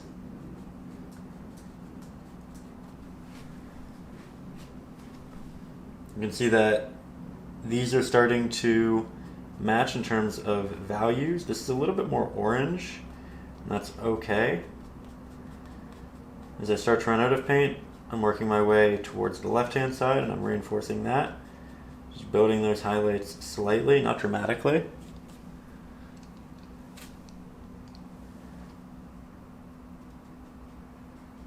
Trying to build something rather opaque through the center. We don't want our layers to look awkwardly thin when all the other ones are nice and thick. It's one of those things where you can paint and do beautiful paintings with thin layers, but you want to do so intentionally. You want to do so cohesively. And because we're painting this as a whole with opaque applications, we want these to be nice and opaque. Okay, let's, now that we know it's looking good as a whole, get a little bit closer yet again, and together build some highlights. Alright, so yet again, getting nice and close, we're picking up that highlight, and in a lot of cases I was tapping and then I was dragging. At this point, to build up real texture, real highlights, I'm grabbing, I'm tapping, and then I'm moving to a new area and I'm tapping again until I'm not really applying a lot of paint. And you can tell through a lot of these that there's little speckles and unique intricacies. I like that a lot. That's something that goes away when you go for a bit of a drag with the brush. And right now we're really just after those little splash effects through each of these.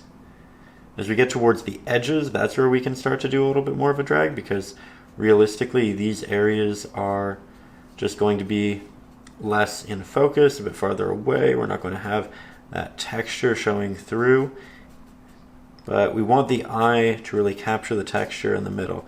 So in these sections, I'm not doing a lot of dragging, I'm doing a lot of tapping. With an opaque pigment, I don't have a great deal of water on my brush. I have some because I want to condense the bristles, but I don't have too much to the point where it thins the paint to any grand degree. And we're still going in with this orange, but it has a lot of red in it. It's definitely something that we're going to build up with our highlights shortly. But right now,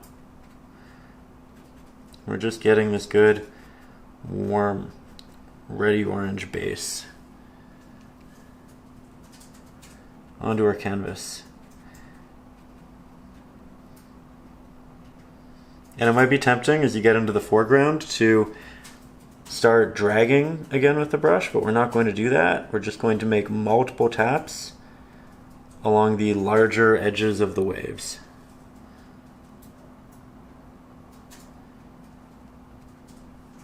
Just like so. We're not pressing hard with our brush because we don't want to expand these markings. We want them nice and tight.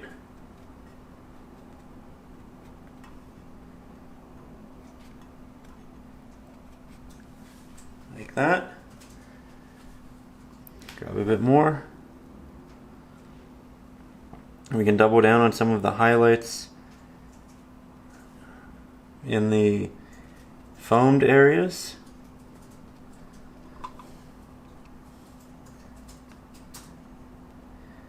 And the areas that I'm adding highlight to in the foreground are the ones that are touching the reflection. So here it'll be the right hand side of the waves, over here it'll be more so the left hand side, though we don't have a lot of waves that far, so it'll be more just these foamy sections, which we can start connecting to a point.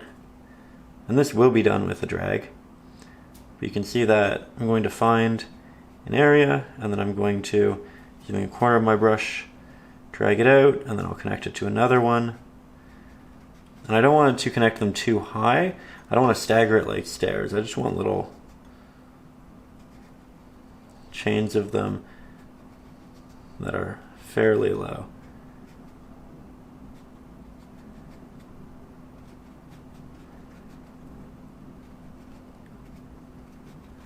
It's a very different technique, but will get us where we want.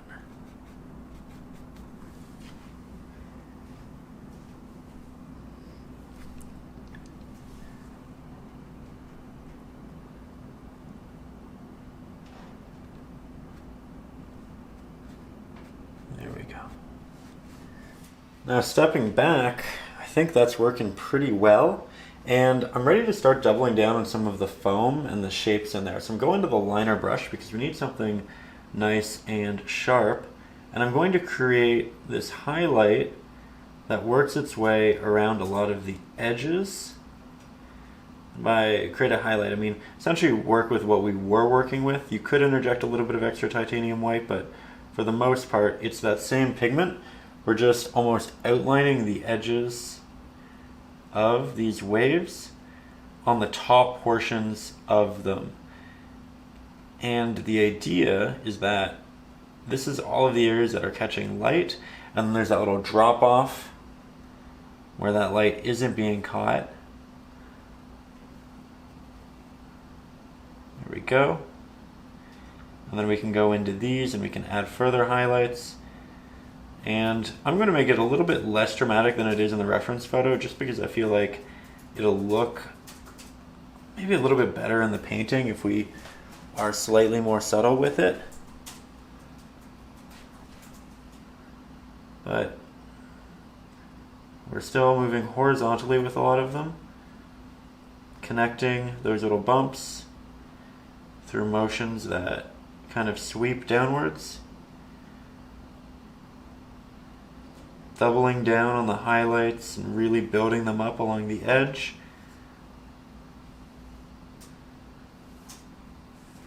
We're even doing this in the distance. Here, we'll grab some extra titanium white, brighten up that area.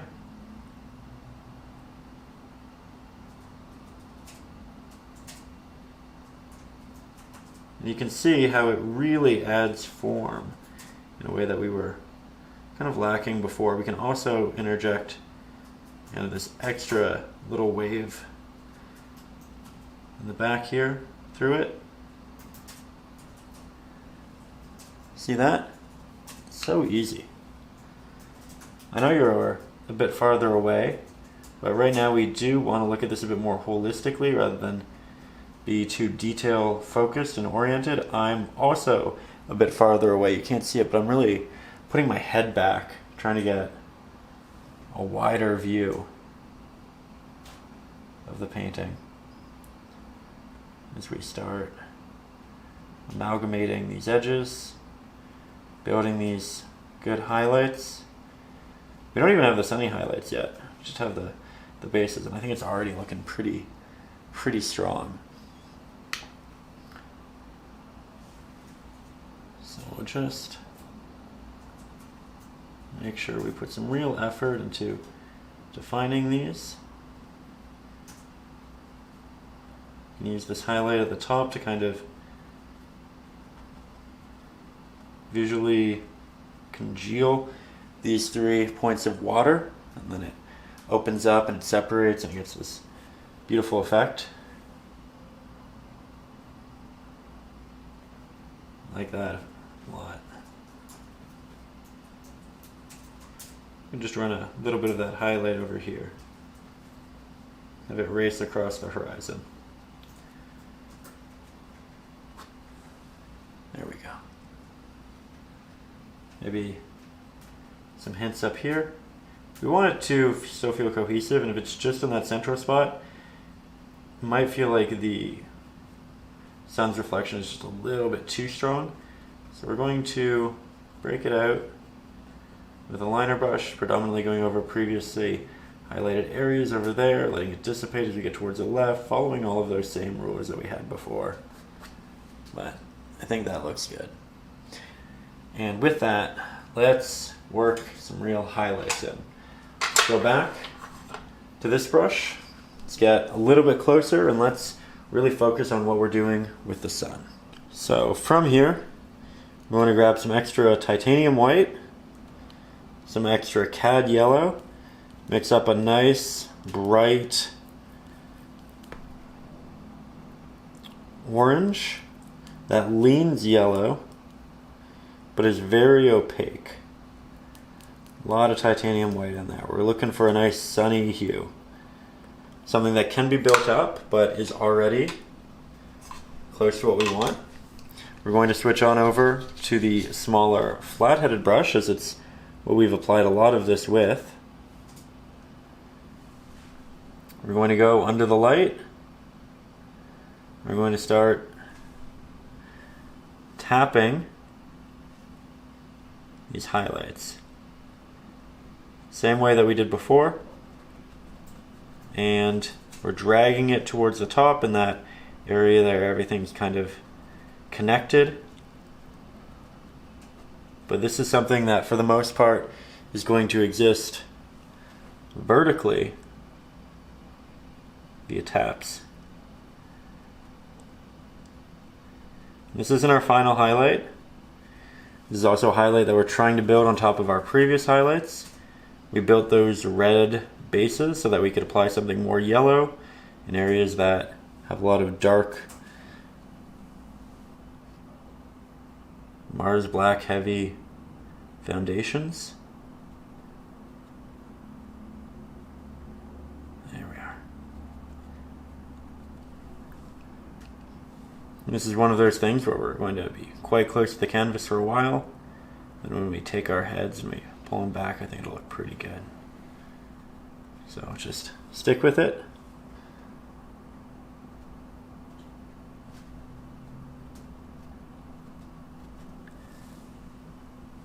Alrighty, I think we're moving in the right direction.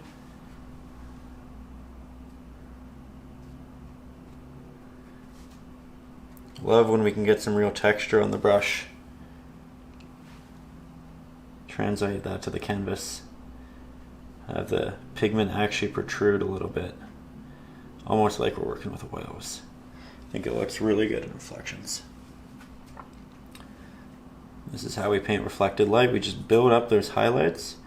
We still let some of the previous layers show underneath, predominantly below the markings we're currently making. We want it to be a little bit red below there.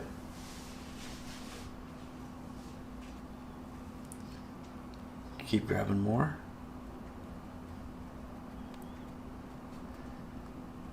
Building it up.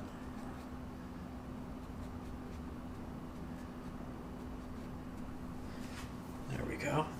Okay, taking a step back, looking at it, moving back in.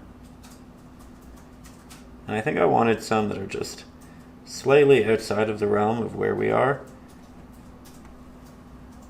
just to make it feel a little bit more natural. And we are going to build up this highlight, so it's not like this is a singular layer, singular line of light. So I think it'll just look a lot better if we expand slightly. And when I am expanding, you can see I'm now interjecting a bit more of the stroke, because we can let the edges be softer. Still being careful with it though.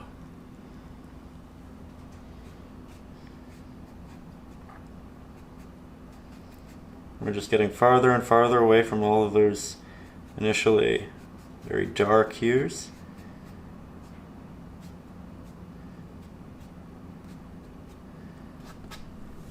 Like that. Now we'll jump back into that central point, interject that texture that we know we want. We know that's working well. Let me try to find another angle though so you can actually see the build-up on the canvas. There we go. Up close.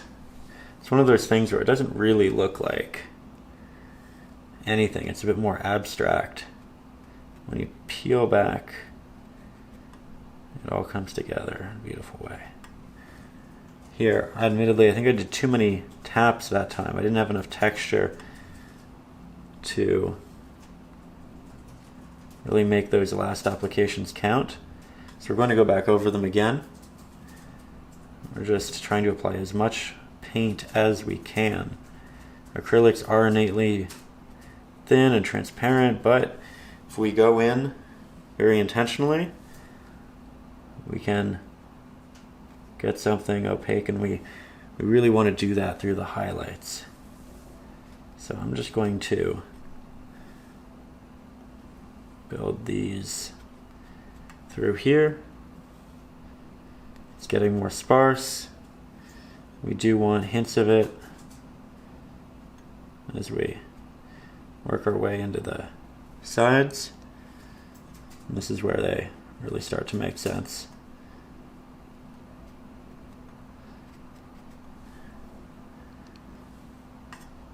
Visually. We'll have little taps of texture. Don't necessarily need to be full lines through here as well.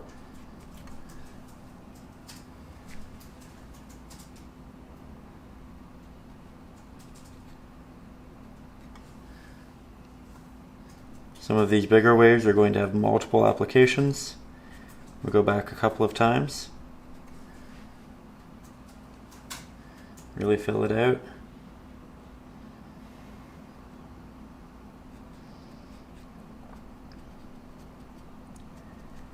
Oh, that's beautiful. That's a real catching of light. And again, remember, on the right-hand side of the reflection, the left-hand side of the wave gets the reflection. On the left-hand side of the light and the reflection, the right-hand side of the wave gets the light. So we're bouncing back and forth through this portion. Won't go any farther down. I'm looking at the screen. So it's been a couple of days. We are back at the canvas. I did a little bit of a darker glaze here just to make the bottom portion of these highlights a bit more subtle. You don't have to do that. You can just paint it to be progressively less bright as you move down. But it's fully dry. Again, it's been a little while. I'm back at the palette and we're going to continue our highlights in the center here. We're going to render something that's a bit more yellow, but still in that orange realm. So we'll go in with our Cad yellow, our Cad red, our titanium white, and this is a beautiful yellow. We haven't had anything similar to this since we've worked on the sky. And I'm going to begin with the smaller flat-headed brush because I want to create that linear horizontal application. But I want to do so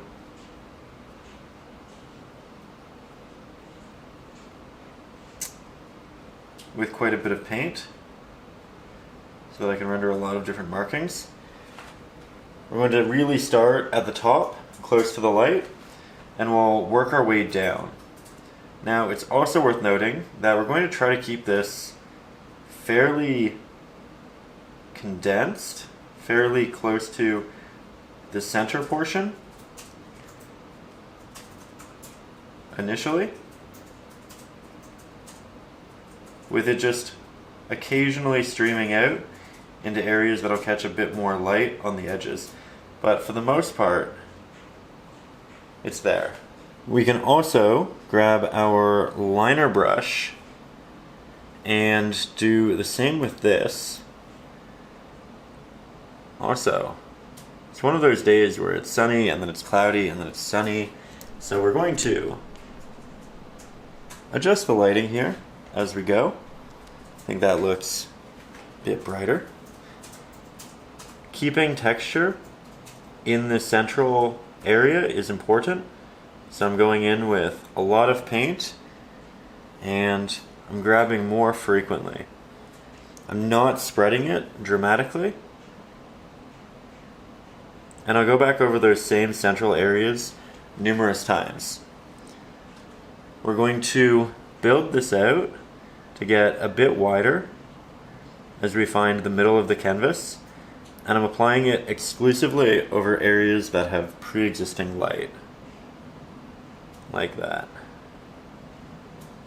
And the idea here is that we'll create this line of reflection down the center.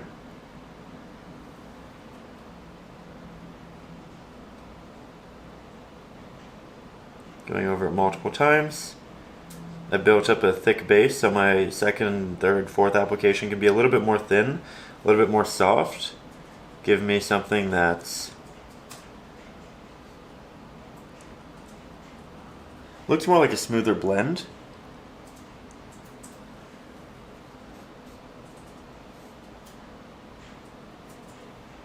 There we go. And while it widens here, we are going to allow it to dissipate as we get towards the bottom. So what I'm going to do very soon is I'm going to take the camera, we're going to move that back, and I'll just show you that progression. But right now I'm letting the paint run out, just so we have a natural transition, like so. Now as we get towards the bottom here, as noted, we let it dissipate. Now I'm going to go in with more of an orange. It's going to be pretty saturated, but we are still using an abundance of titanium white. So I like that a lot. Maybe a little bit more, a little bit of titanium white, a little bit of Mars black. Still want it to be saturated. See that we're not going with the first color we mix. Want it to be a little bit red heavy because we are using that Mars black and we are using that Cad yellow. Switch on over to the liner. I'll have this nice little transition from the yellows to the oranges. These are still going to exist predominantly in that central area. And we can layer them on top of each other to a point, just going back and forth. But eventually the yellows will simply transition into the oranges. And this will make it look like it's darker, but it's still receiving light. And we can go back over a lot of those tiered areas here with this. So from here, it's a lot of these little markings, and I'm not going in with elongated big applications. A lot of them are little taps, and those taps amalgamate visually to render these longer waves. And this is going to give us some texture. It's going to make it look closer. It's going to give it some realism. We can build it up in the negative space because it's orange and it'll go well over the darker, almost black base. We don't have to worry about it turning into a green. And it's subtle. We're not doing anything too dramatic with it. But it's building up nicely.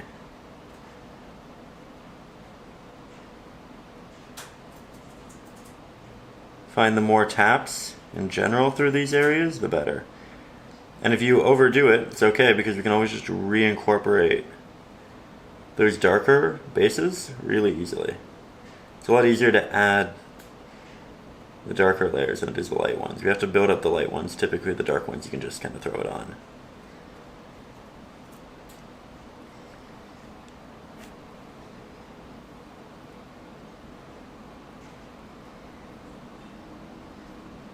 Adding some definitive form through here.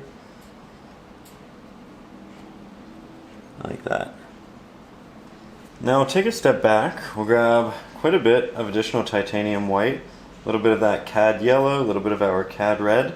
We want predominantly a Cad yellow heavy white, something quite opaque, quite bright, and we want everything to be dry on our canvas up until this point because we are just doing more layering. We're building up those highlights. We start towards the top, start to work our way down. We do a little blend at the top because it's farther away. We're not really going to see the textured details. So we have a blend up here, but the farther down we get, the less of a drag we're going to incorporate with our brush. But while we're up here, we're kind of in the safe zone where we can create this feathering. So as I move towards the left and right, I release pressure with the brush. We create a brighter application. In the center, it dissipates towards both sides. We get something that feels like a nice reflection coming down the center. And this is where the painting starts to feel like it's coming together.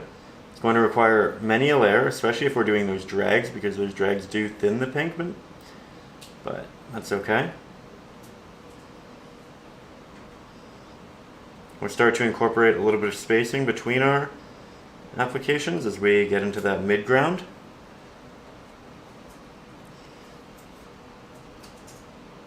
And we're not going to drag this out far, and we're not going to tap it out far initially. We want to keep this area well in control.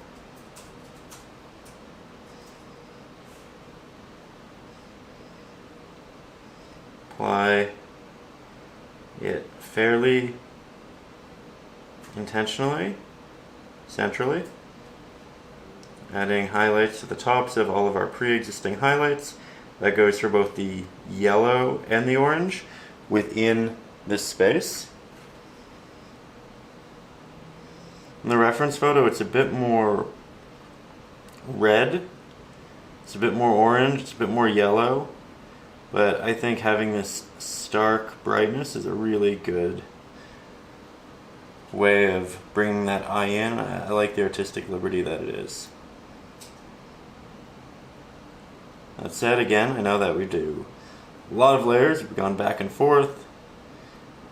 If you do need help with that drawing process, the traceable is up over on Patreon. This is the reference photo and pictures of all of the materials.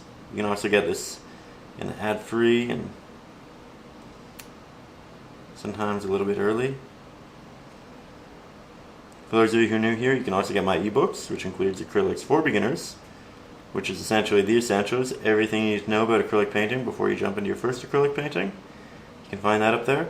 I just introduced 2 new tiers, so this is new news for everybody, where I'll actually paint your photo. So if you went on a trip and there's something special to you and you want me to paint it, teach you how to paint it, so you can do a rendition, there's that, but I will also send you the painting. So you can collect one of mine. You can also have the lesson on how to paint it. So that's something fun new up there. You can also get access to our exclusive Facebook group where everybody shares their renditions. And again, as always, I'd like to say a big thank you to everybody who is up over there, because this channel would not be what it is if it wasn't for you. You really do so much and have done so much for me and all of this, and really provided me with the opportunity to make lessons and videos and paintings for a living. Would not be able to do the long real-time videos like we do if it wasn't for that support and it wasn't for you. So to everybody who's up there supporting the channel just for the sake of supporting it, I really appreciate you too. Thank you. It's an honor and a pleasure to make these. I hope you feel like you're learning something. I hope you feel inspired. I hope you feel like you're getting ready to go out and paint.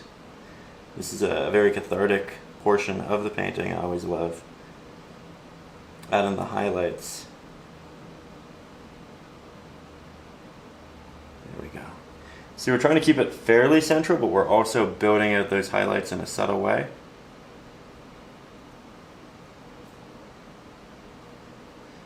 Really cutting in fairly sharp with this brush.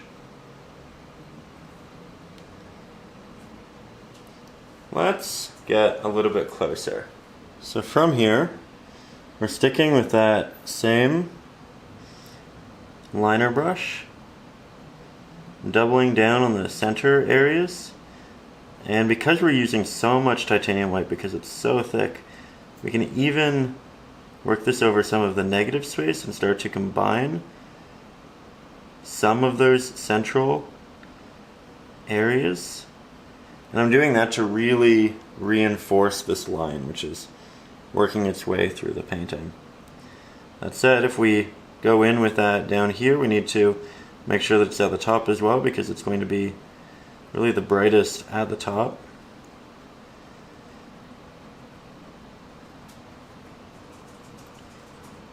There we go. See, it's working its way down.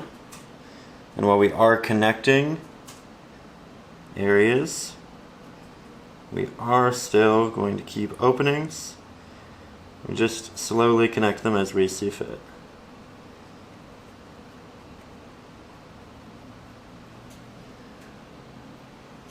It's one of those things where we don't rush, despite the fact that we do get quicker at it. I'm really trying to keep this in the middle right now. And it's just hints as we get farther and farther down, because we're getting farther away from that light. Still want the occasional tap, but it's not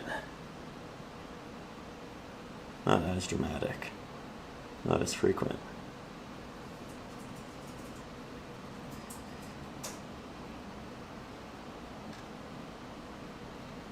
So yet again, we use our liner brush, we'll take a step back, and we have a lot of light coming from the sun right here, right? Let's start moving that out with a very watery mix of an orangey yellow. And we can either use our finger to do a bit of a soft blend, or we can just naturally do it through the brush.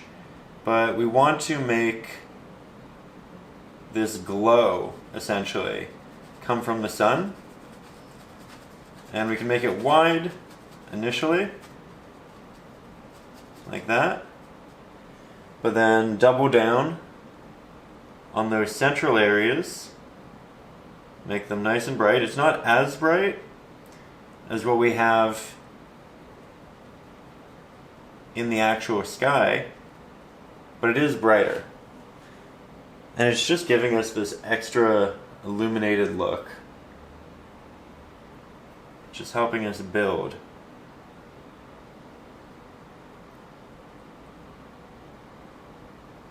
The reality of the setting.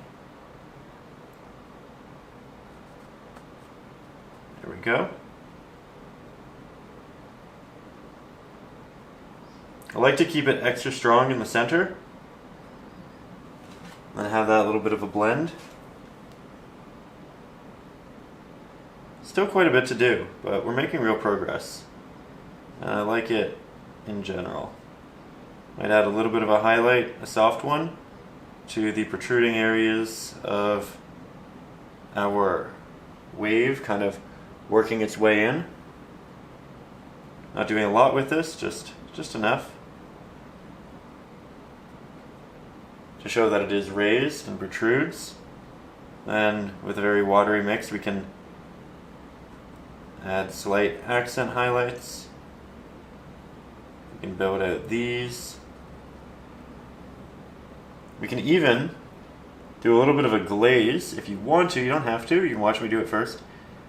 With this very light pigment up towards the top. Give it a bit more of that glowy effect. There's a lot of water on the brush right now. Very little paint. But I think it does a good job of brightening the area as a whole. And I'm being pretty lax with my application here, because if I apply too much, I can just use more water and then kind of strip it off the canvas. Build up more of our white center there.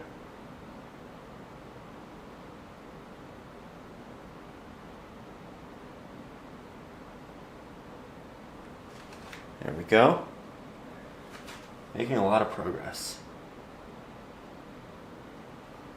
Now, when I looked at the painting from a bit farther away, I realized I loved how subtle and orange this is, and I wish that I had more of it over here to complement the other side.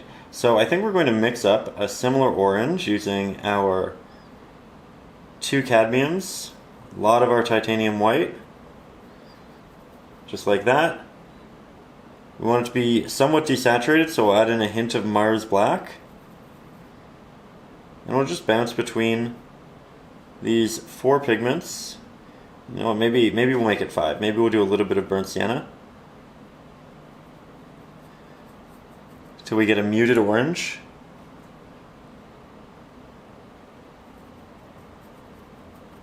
We'll make it very watery. And we just did this glaze of yellows. We can do so with oranges as well. You can see it's brightening it dramatically. We might lose some of those darker shadows that we want, but we can always just reincorporate them. Or add extra water to kind of peel it off those spots specifically. It's also worth noting that while it's wet, it's going to be a lot brighter than it actually is when it's dry.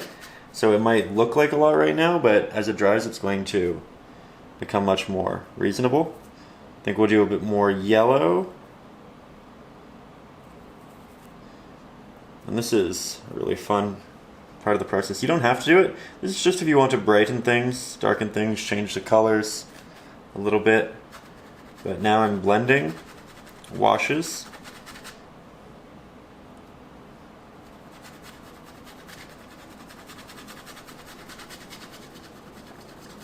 Using the liner brush to do so because it's so long, I'm kind of pressing the entirety of the side of it into the canvas.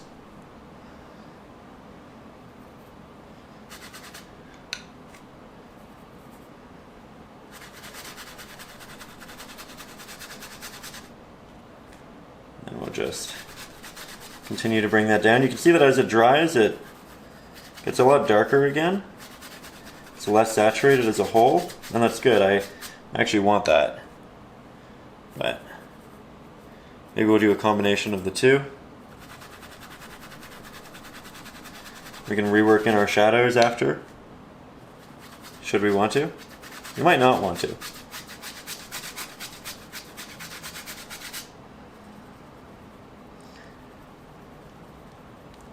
can even work in horizontal lines. New ones, old ones. We can redefine areas. It's the beauty of acrylics. It's so malleable. That's why you shouldn't be afraid to start. You can just keep redoing things however you want to. It's nice and easy. So now we'll step back. We have our glaze, and we're lucky in that it's still wet, so we can essentially blend into it right now if we want to. So I'm going to grab my darker mix that I used for the water, or at least something pretty similar. And I think we'll just re-interject some of those shadows. I can still see where the shadows were initially, so we can work those back in, or we can render new ones, and that's up to you. But we have this nice brighter glow for a lot of it. We have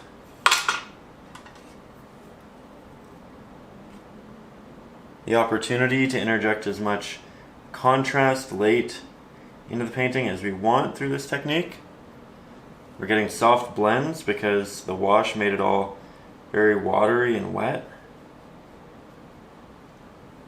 So now I'm reworking little breaks into the water using my liner brush. But I'm very happy with it as a whole at this point. I think we have some great movements. Looks soft where it needs to. We have a lot of detail where we need to have it.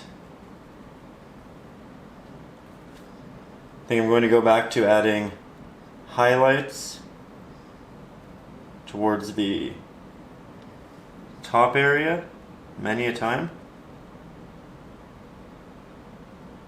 Just really trying to work on that glow.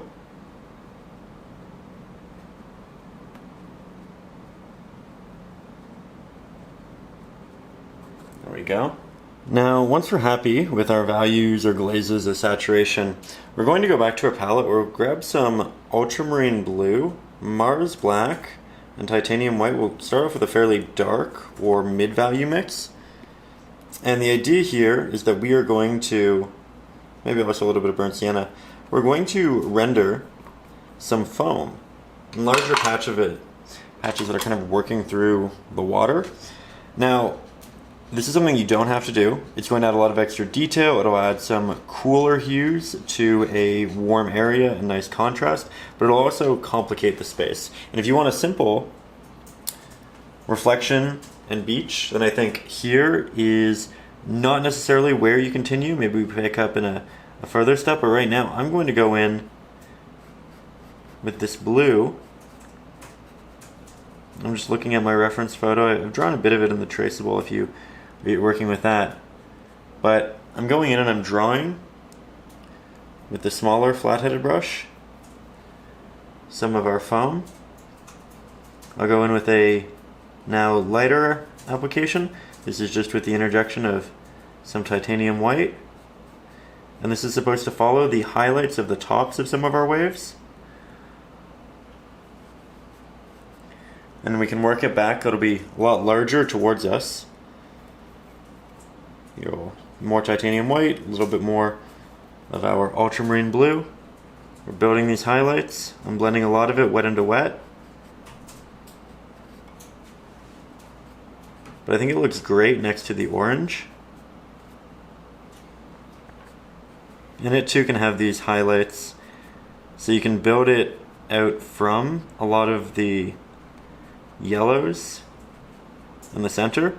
And I'm also going to apply it in grand amount to these foamy areas, which remember are little, essentially half C's which connect to each other. So here's another opportunity to perfect that area if you aren't perfectly happy with it. I know it's a bit more of an ambiguous space. We have more opportunity to kind of freestyle and do what we want. So here we're moving farther down the slightly brighter mix, and you can really see it over towards the left hand side because we're working on such a dark backing. But here we're just imagining the tops of waves. We can be working on top of previous waves. And it adds this great variance. Pretty unique movements in relation to the tight markings in the middle. We're moving that towards the right hand side, and again, a lot of this is foam, so we can cover some of those oranges, some of those yellows. These are half C-like shapes that are amalgamating, connecting, catching highlight, like that. You can also use the liner brush if you want some additional detail. And I'll build highlight on top of the protruding portions of these because much like everything else, light will work its way down them. Using a fairly watery mix so that I get something nice and sharp, smooth.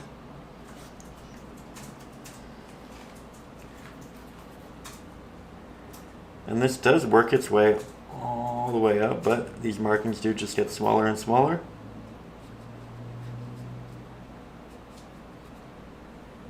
So we just get more and more subtle with them. But it's good to interject this new hue upwards so that it all feels natural and cohesive. Now, let's mix a bit more of it. Going back to the larger flat-headed brush. We'll switch on over to the liner. Grab that. The more prominent ones. We're adding in that highlight. And I'm doing this not with elongated lines. Similar to what we did here, a lot of it's tapping. And we can make it look kind of foamy with those taps in the foreground. We don't want too much highlight towards the left-hand side because we still want that vignette effect, but works well towards the right, especially as we connect it towards the highlights in the center.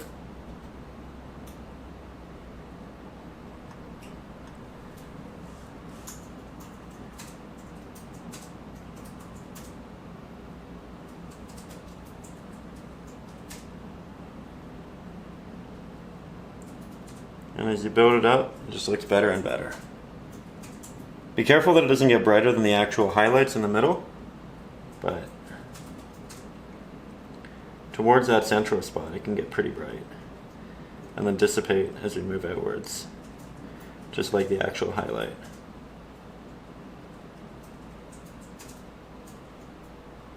And as we get brighter and brighter, we have an opportunity to sharpen a lot of these markings too, because initially as we apply them, it might be a little bit soft. We're not wholly concrete on what we want to do, so we're a bit more lackadaisical with our application style, but through this we really refine.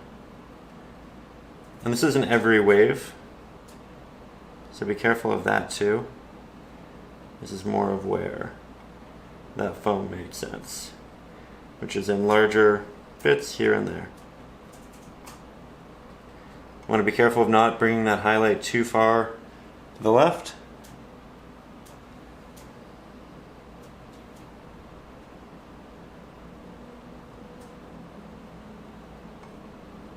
Big fan of it towards the center.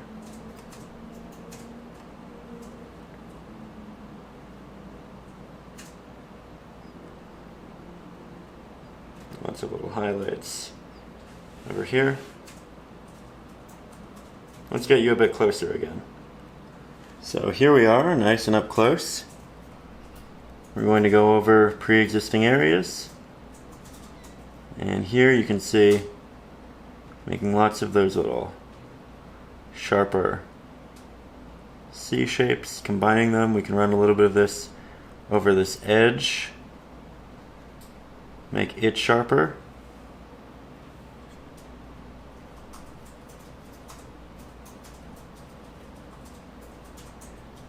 Like that.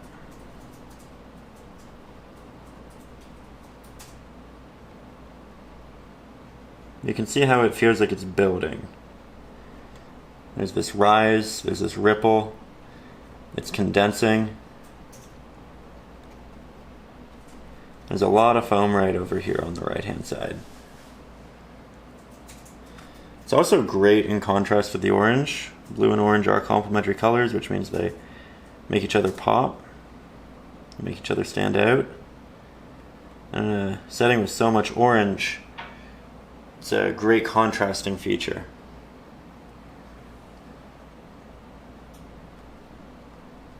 Now here, as you can see, I'm working my way back towards the left-hand side to a point.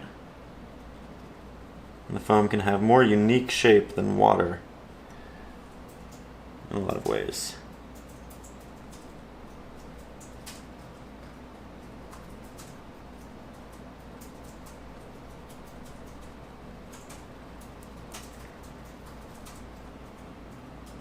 Here we're occasionally adding more titanium white for the sake of brightening the tops, moving it properly throughout. I like that. I like that a lot.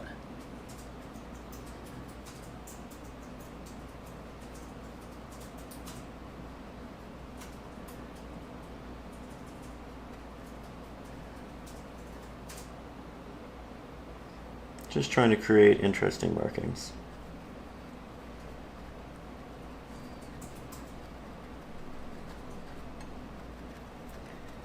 There we go.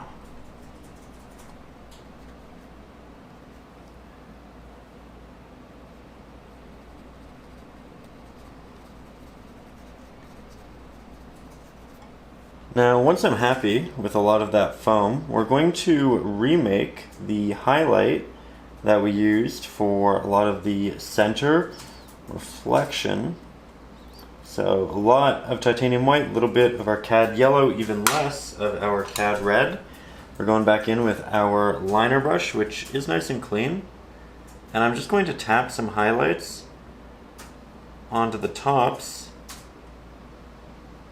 of a lot of these. And this is going to make it a bit more unified. I'm not doing it on the entirety of the blue areas, just the areas that really peak, that are close to the center of our painting, like so. We do want to be careful that it's not too watery, because if it's a very blue and a very yellow, we'll probably end up with a green. So if you have a very blue, you could interject a bit more red into this mix. Make it more of a red dominant orange and then do the yellow on top. But because our blue is fairly muted, has a bit of gray in it, I'm feeling pretty safe.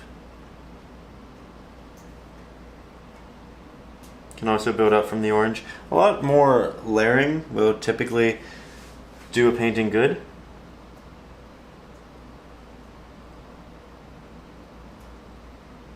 Some of the really high areas will catch highlight farther out.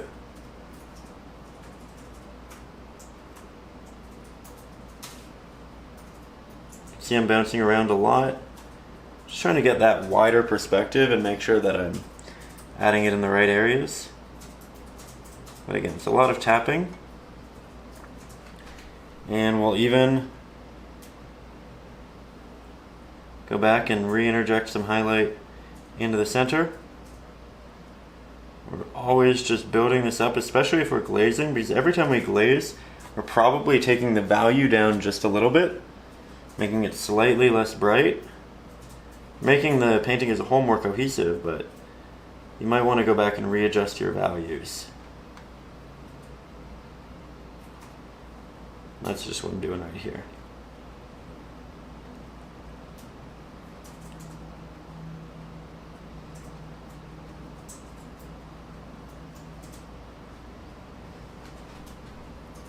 Oh, I like that. There we go. That's getting a lot better.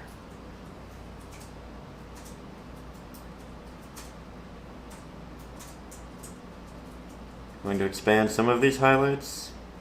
You can take artistic liberties, you can make it your own. Don't feel like you have to follow on exactly with what I'm doing. I'm really just trying to help get you to a place where you're happy with your painting, regardless if it looks exactly like mine.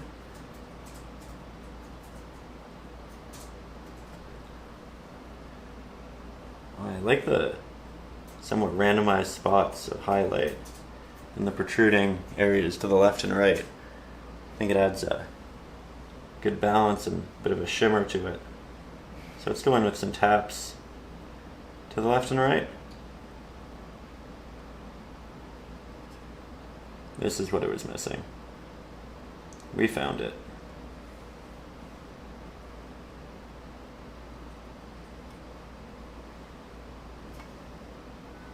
We can even do some a bit farther out, but fairly sparse.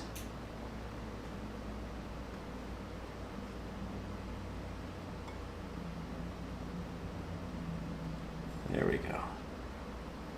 And of course we need that over here on the right hand side. This is even closer to the highlight, and these areas are raised. They're splashing, they're catching light, they're catching warmer reflections. So they definitely need that attention as well.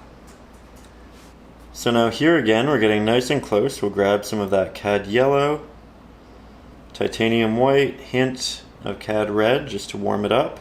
But this is predominantly a titanium white right now. And we're going to tap this on those protruding areas which are close to that central point and reflection. But I really like when we don't do a drag effect with this.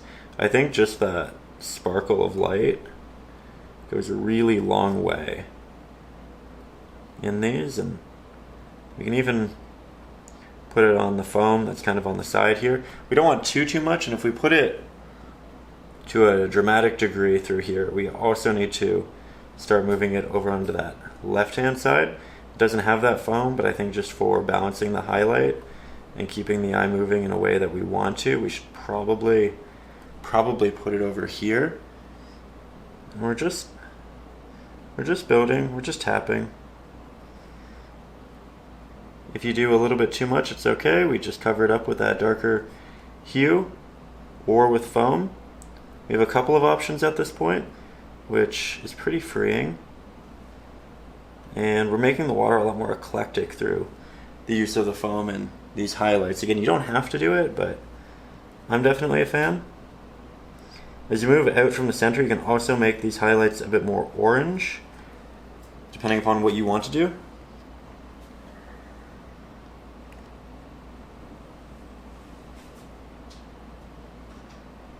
I really like getting the protrusions of these foam pieces. We can also do it a little bit on the water that extends through there. We can re-interject highlights through here. If we do that, we need to re-interject highlights over here. A lot of it's about balancing. Make sure you take those steps back from the canvas so you can look at it as a whole. It's easy to kind of hyper-fixate on the details through this process, but really, those details are only going to be kept in the end if they work with all of the other ones. So, make sure we're mindful.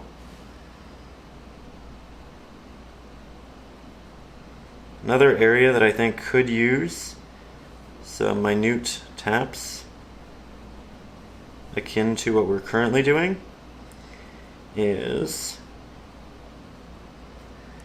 this area over here. Just little ones. Maybe there are rocks that catch light in a different way and they get these nice reflections. They just protrude a little bit higher.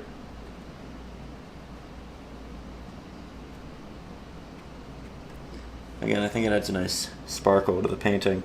But also, let's go back to our ultramarine blue, our titanium white, hint of our Mars black. Bright valued bluish gray. Let's use that towards the bottom of the foam. Now that we've re-interjected brighter highlights, we can make the foam a little bit brighter, at least in the areas of some level of light, or at least less shadow. And we'll take it, and this is where it'll actually look really good, and we'll tap that into these areas. So now we have the yellow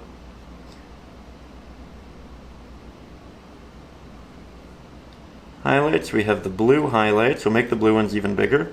So I'm pressing a little bit harder with my brush. The more we press with our brush, the more those bristles expand. We get a bigger marking.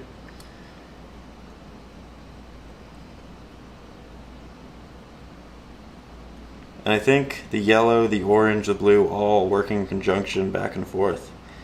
That's where this gets nice and special.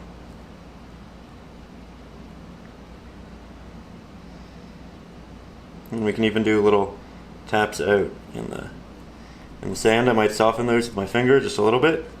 But we have texture almost everywhere else. So you're probably going to want a little bit of texture out here. Not a lot. And it'll dissipate as we get into the distance because the eye just won't see that detail this far back. So all of those are being tapped and kind of blended to a point where they're softer. But the ones in the foreground we can kind of double down on. If we soften them, we can go back to the edge and re-interject that highlight. We don't have to, but we can. And I don't want to do too much towards the bottom because we don't want to hinder the potential vignetting effect.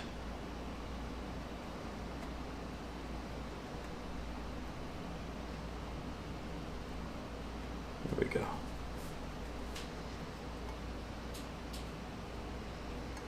You can see how we're now taking that, working at other areas of the canvas, that way they all work together in the end.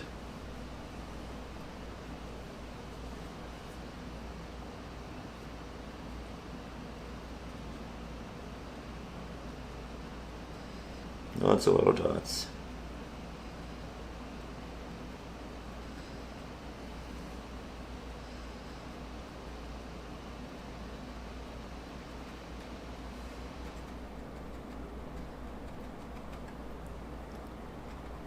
Alright, so yet again, taking a step back,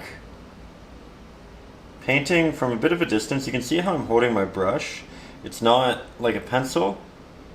It's much more extended, and that's just so I can stand a bit farther back from the painting and really nail this the way I want to. With that, there's a lot of little taps. These are predominantly towards the tops of protruding waves. occasionally in the foam. And that's on both sides. Taps get smaller towards the back, and when I get really far away, I'll just do a little tap with my hand, and that'll give us a softer look. Pressing incredibly softly in that background because I don't want any larger markings or big pressure. We might press a bit larger in the foreground when I want something a bit bigger, but I'm very happy with that. And with that, I think from here we do one of the final steps, and that's a really fun one. We're going back to the larger flat-headed brush.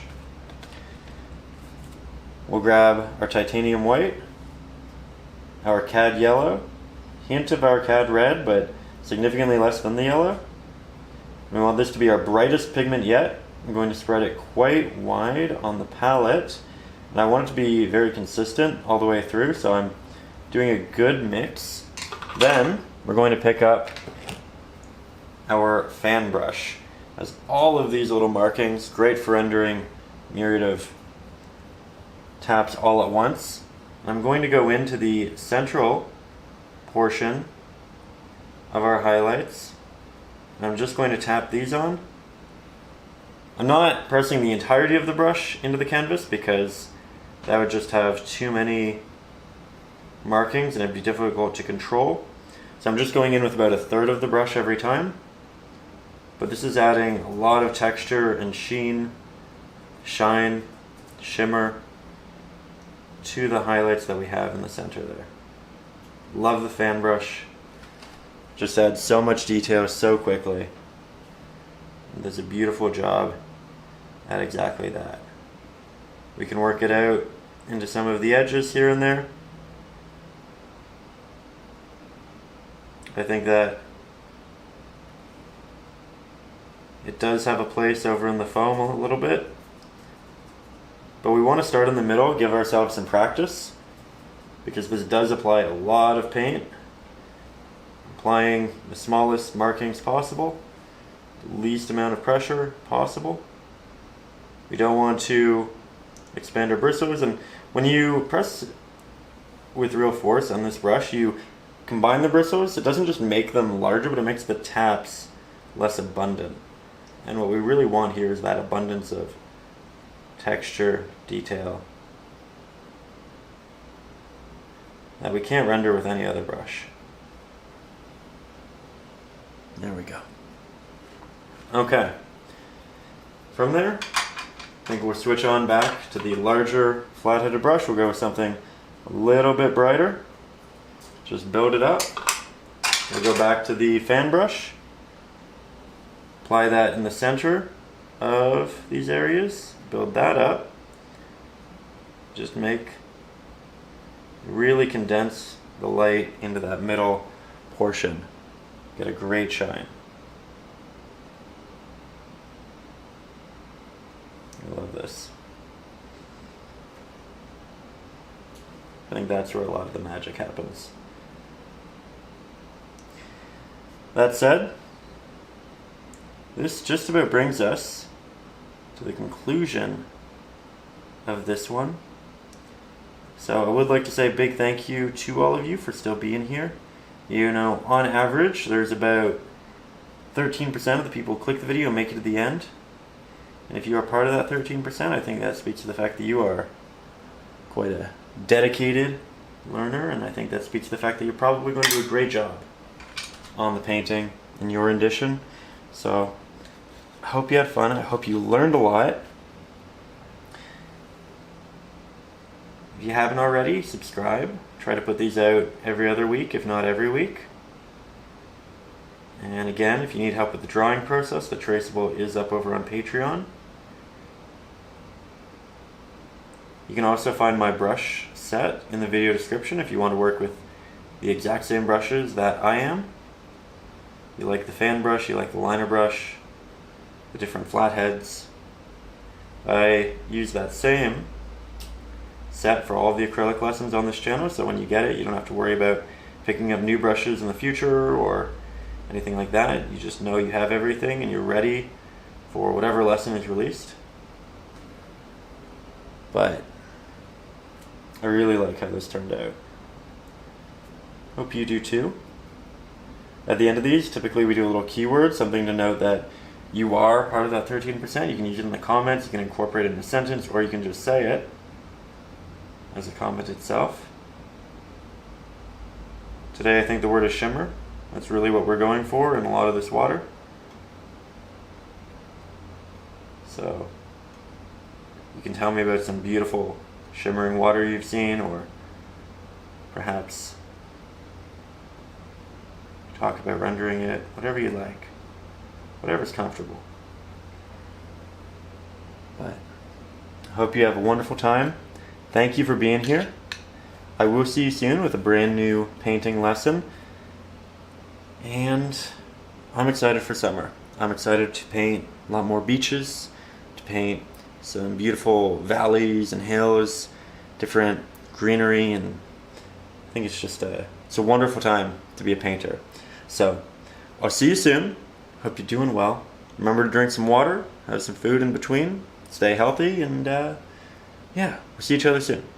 Above all, as always, stay creative.